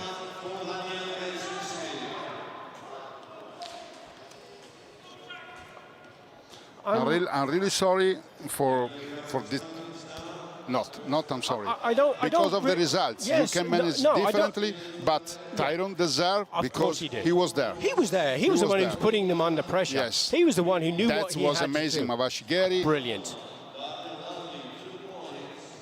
Now, Gasinski got his points early on, but his plan fell apart. But the plan from Tyron Daniel Ladi did not. And he kept going right to the very end, and he was the one who came away with the spoils. So well done, Tyron Daniel Ladi. You are going to the Olympics. And as we see here, Tariq Amidi, 4 points. Gogita Akania, 3 points. Daniel Daniel Ladi, because of that forced error in the last few seconds, gave him that 1 point from a draw. Daniel Gasinski, you are getting nothing. You've got to go home. Wow. 0-0 in split second, Yes, Davide. yes, it's happened in sport, unfortunately. But this is the sport.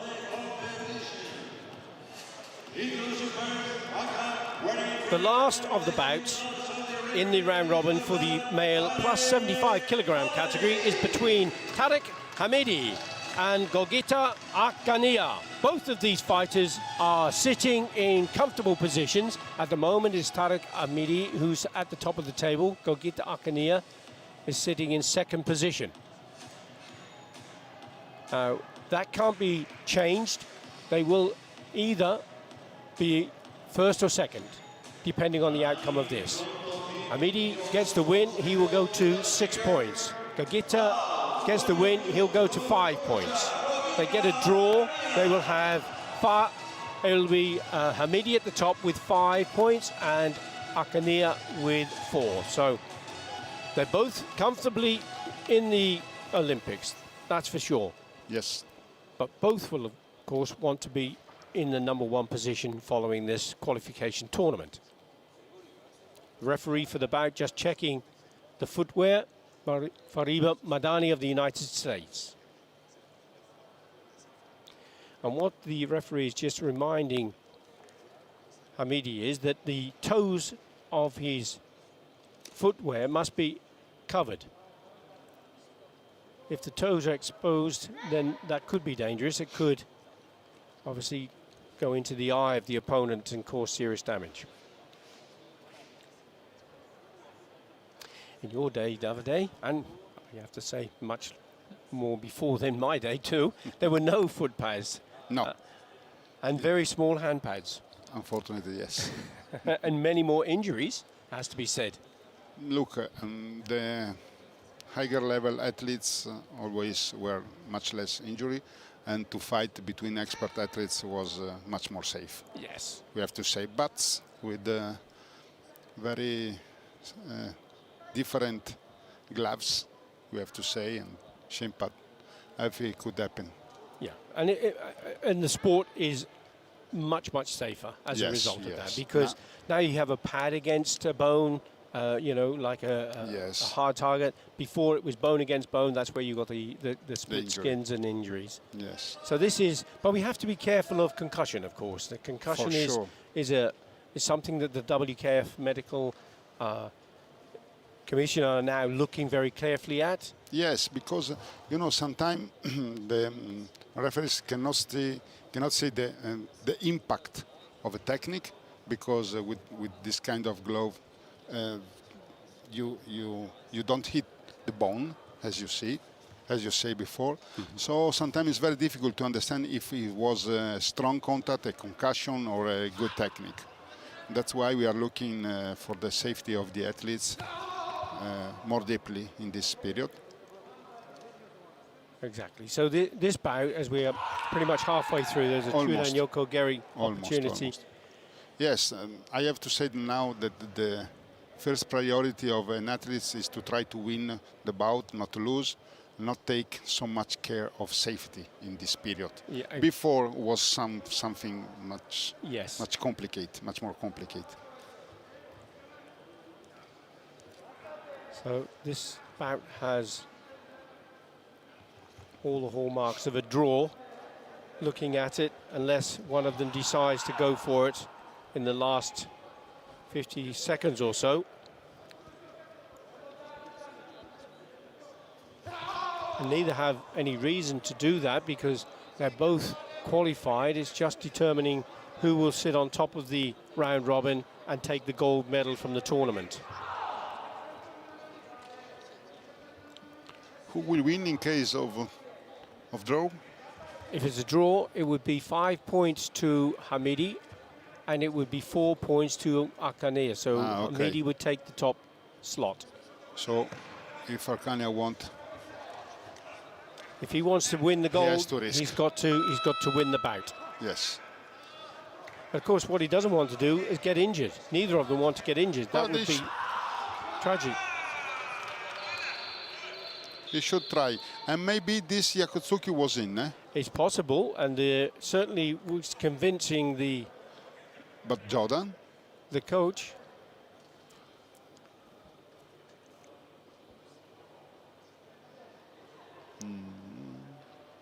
Now? That was the Zuki. I don't see. And the signal is for a punch. No. This is not. And there was the kick that came in afterwards.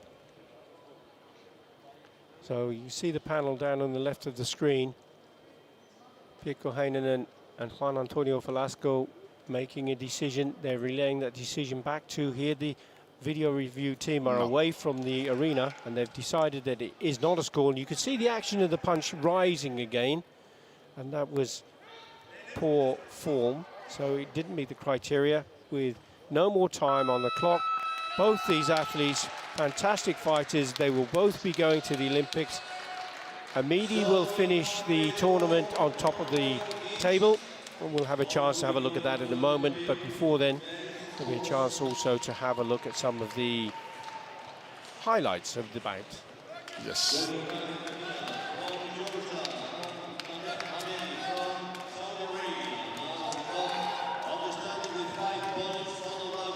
Well, Davide, we're going to be, just before then, yes. Here you can see Tariq Hamidi, 5 points, clear at the top. Good scores though, 13 points. Yes. Gogita Akania, 4 points. Tyron Ladi with just 2 points. With 2 points, sorry, not just 2 points, with two very important points. Daniel Gasinski with just 1 point.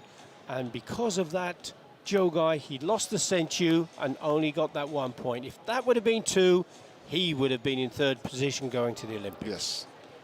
But he's not. It is going to be Tyron Daniel Ladi. Yes. You are right. Davide, I'm afraid you're going to have to leave us, aren't you? Because you're going to be busy presenting awards in just a few moments. So the next time we get together, I think we'll be in Tokyo. For sure, Billy. So I'm really looking forward to that. We will be in Tokyo, and I would like to congratulate, as chairman of the WKF Athletes Commission, with all the athletes that with the very, very long journey qualify for Tokyo. They will represent all the athletes of the past and most of the athletes of the future. So I really thank all the athletes for this immense sacrifice to compete for more than 3 years to be ready for Tokyo and to be ready for today. So it was exciting to represent all of them, and I'm really proud of all the athletes around the world. Thank you, Billy. Thank you very much indeed, Davide, and what a profound statement. They are representing athletes of the past and of the future. Yes. Congratulations Thank you, for all of the athletes from Italy, by the way. Sure. Well done. And Sure. thank you, my friend. Thank you, Davide Bonatello, Thank you. world champion, superstar in karate. Bye-bye. Well, we now have getting ready for the award ceremony in just a few moments.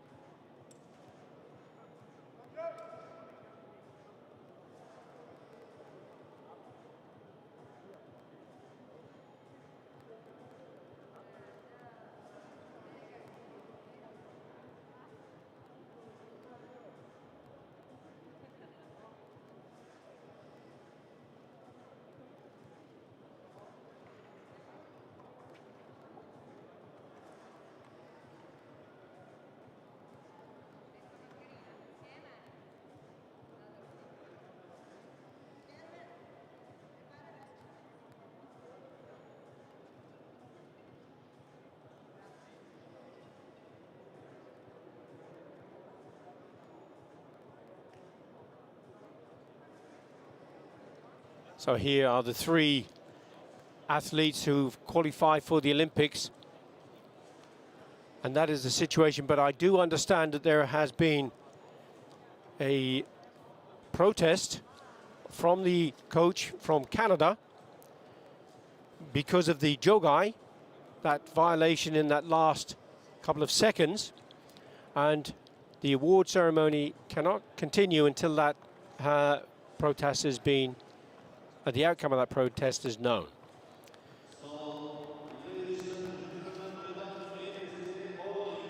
So as soon as we get the answer to that, I'll let you know. In the meantime, we'll be looking at the award ceremony for the female plus 61 kilogram athletes.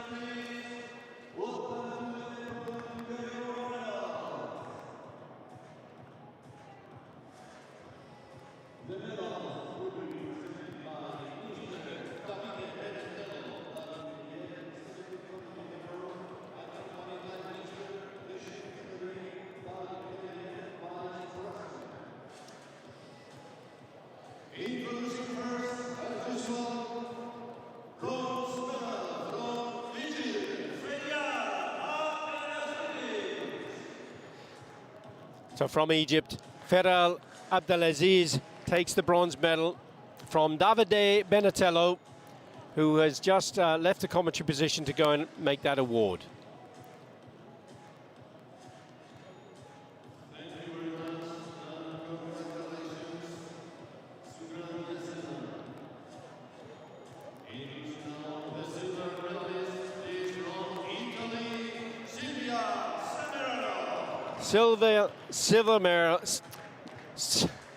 Silvia Semerero takes the silver medal.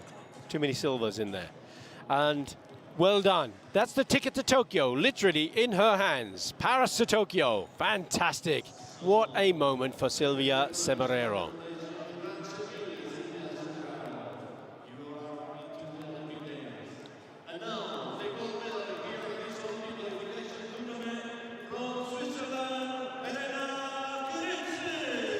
Elena Carici from Switzerland takes the gold medal. And they will be joining Hamidi Albasali, Gongli from China, Meltem Hakologlu from Turkey, Ayumi Uekaza from Japan, and Arina Zaretska from Azerbaijan.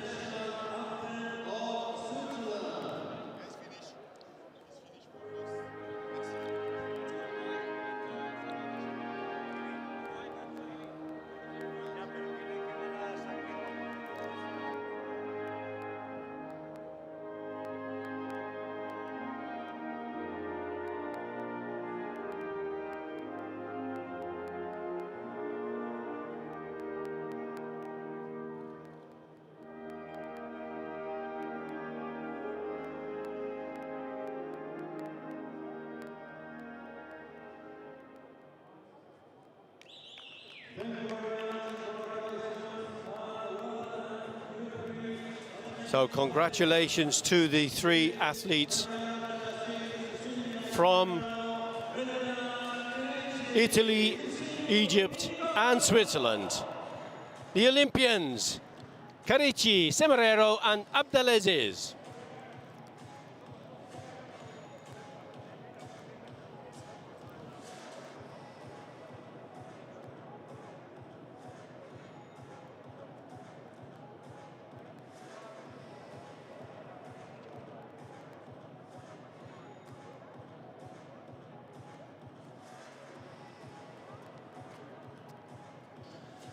So we're just awaiting the outcome of the protest for the male plus 75 kilogram category.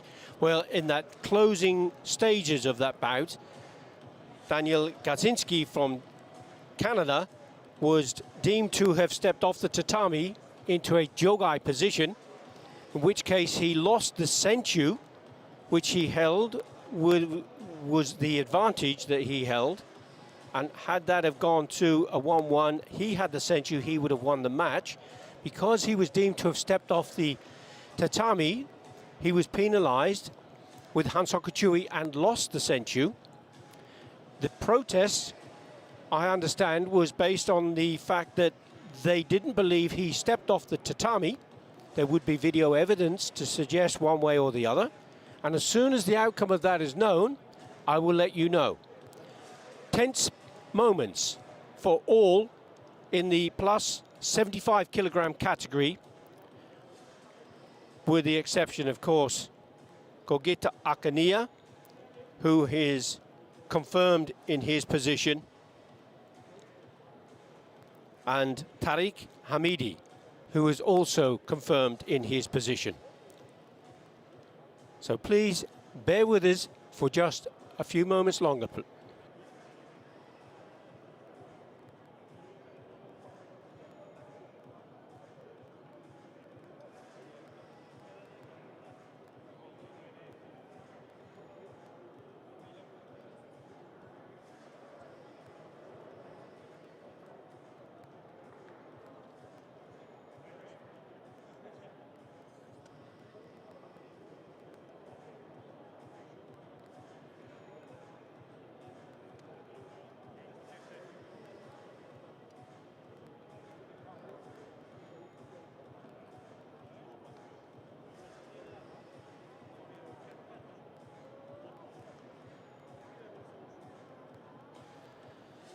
So as we are still awaiting clarification of that last situation, you see the medals being held there, waiting for the award.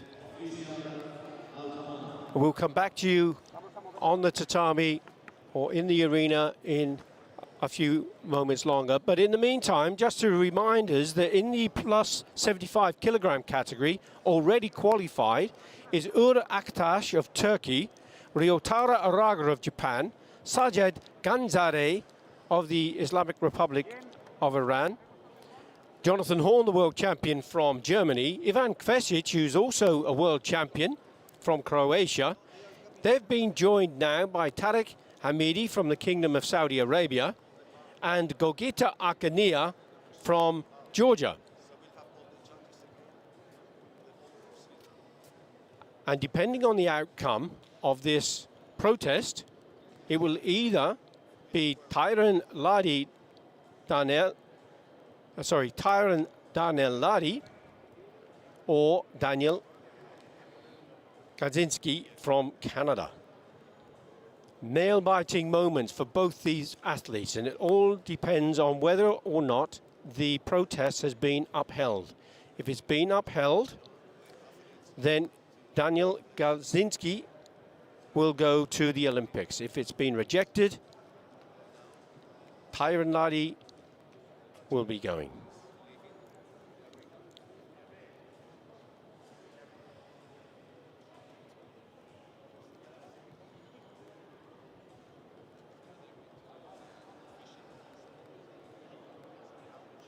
See Gogeta Akania then taking his rightful place. And what a performance he put in. He's worked so hard over the years to get himself into the Olympics.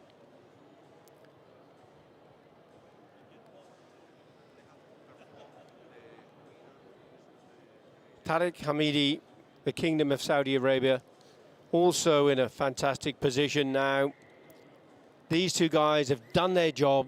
They've worked tirelessly to get themselves to the Olympics. They've done so well. You can see how relaxed and their journey is now just beginning. Their Olympic journey is just beginning. They will both be Olympians the moment they step on the tatami in Tokyo, and that will stay with them forever. And who knows, we could be looking at an Olympic gold medalist right in front of us.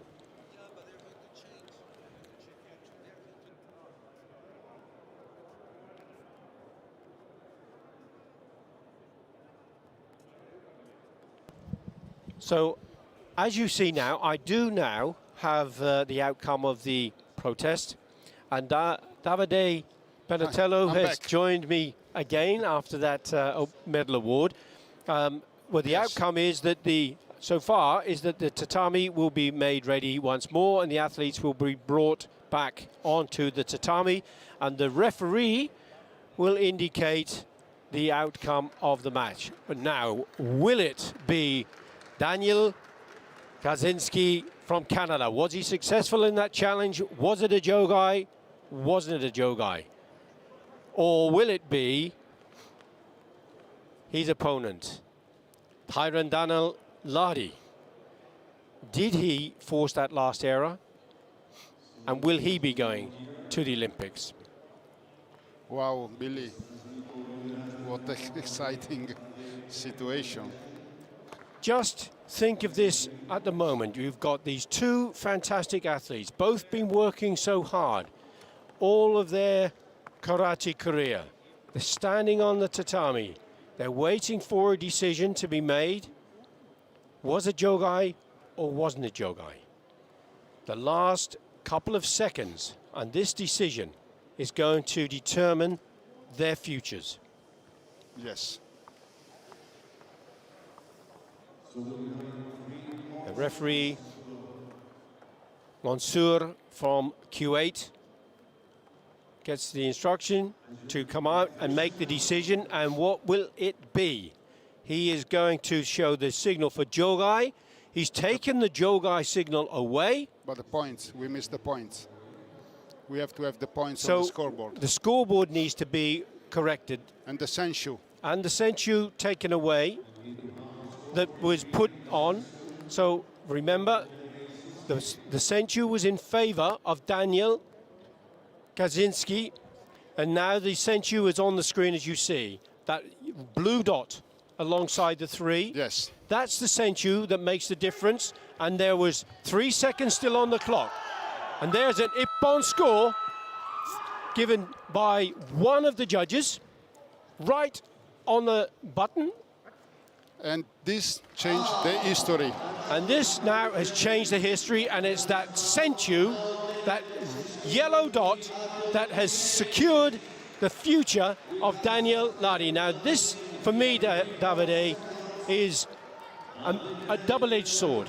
Yes. It should not have been called for jogai if it wasn't jogai. Yes. That's the first thing. Sure. And it's great that there's a protest system that is robust and can correct an error, because it is so, so important, isn't it? And was also point. Look, this is sports. This is. But at the end, what this is real good, that the athletes, the coaches, has the possibility to protest. Absolutely, absolutely. And to change the results of the bout. If they're correct. So now look at the table. Tariq Hamidi still sits on top with 5 points. Gogita Akania still sits in second place with 4, but the change has occurred from Daniel Kaczynski, who was going home. And we weren't his best friends, I'm sure, because we were so disappointed in what was happening. But we are now eating humble pie to a point. I certainly am, because now Daniel Kaczynski has 2 points, and sadly it's Daniel Ladi who goes home. Yes. This is sport, this is the life. But if this is the true also, so as I told you before, I full support the possibility to protest for something that is against, of something that could the referee miss, and they did, and the Canadian get the spot. That last 3 seconds, that everything could happen in 3 seconds. Of course. We've seen Ippons, we've seen world titles won and lost in the last second. Yes. Right on the button. Yes. So 3 seconds is a long time in karate world. I have to say, though, Davide, I am devastated for Tyron Daniel Lardy, because that poor guy was ready to go. Imagine the emotion, not just Tyron, but his family, his friends, everybody who was supporting him, and they were celebrating that he was on his way to Tokyo. And conversely to that, the injustice that was being served to Daniel Kaczynski. Yes. But it's been rectified. Thank goodness for that. So, thank you again, Billy. Now it's time. You're back to the awards. Yes. Well, thank you again, my friend. And take care. Thank you. So Davide makes his way back to the awards ceremony, where now he will be able to put a medal around the neck of at least one of these athletes.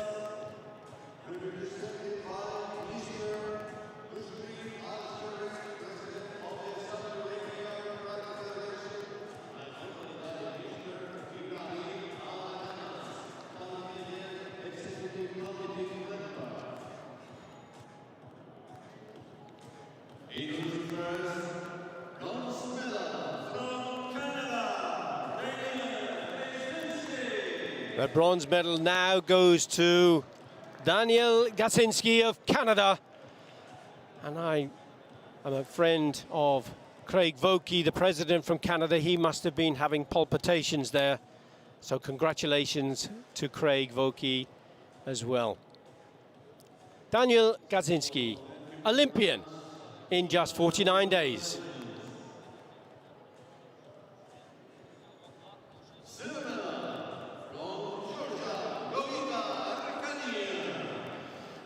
Gogita Akania takes the silver medal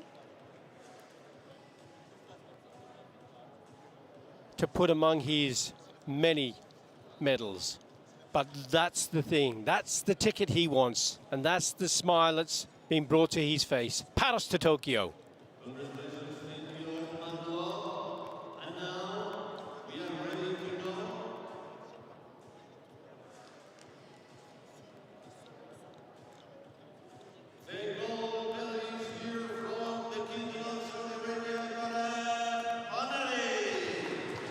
And the gold medal goes to Tariq Hamedi from the Kingdom of Saudi Arabia. Fantastic performance here in the Pierre de Coubertin Stadium for the Olympic qualification tournament in Paris, France.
The medalists and Olympians for the male plus 75 kilogram category: Tariq Hamedi, Gogita Akania and Daniel Kaczynski are to go to Tokyo for the 2020 Olympic Games.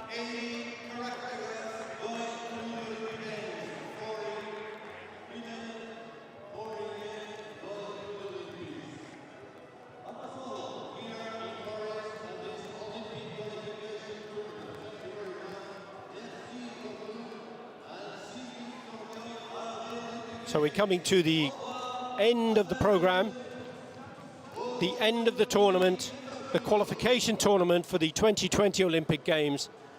We will have a chance to have a look at some of those fantastic fighters and karateka, kata players over the last 3 days. And in the meantime, the all-important photographs. And is an opportunity for me to just congratulate the French Karate Federation, Francis Didier, the president of the federation, for the organization, the WKF, of course, for all of the hard work, particularly around protection of these athletes in the COVID-19 protocol. The ISB production team, fantastic team of guys who've worked tirelessly to bring this program to you around the world. And not last or least, by no means, those wonderful athletes that have made this such a fantastic tournament to be part of.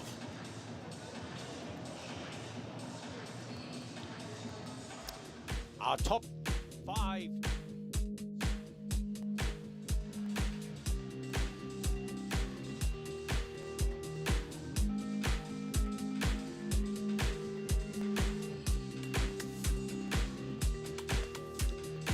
Sylvia Semerero, that Uramowashi. There's the one. That gave her the 3 points to become an Olympian.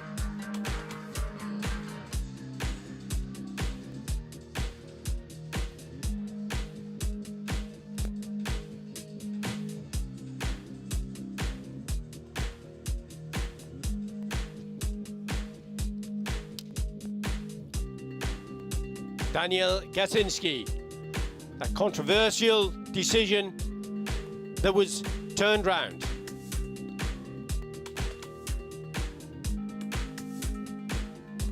That's the Chudan Mawashi, that 2-point score from Daniel Gasinski of Canada.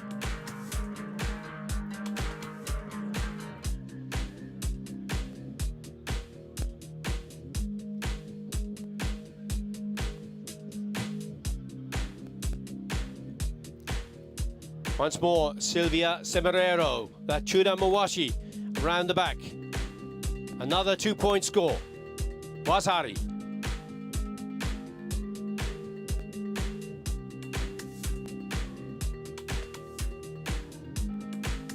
And that Chudan Yokogeri from Hamidi Tariq Hamidi from Kingdom of Saudi Arabia, stopping Daniel Gasinski in his tracks.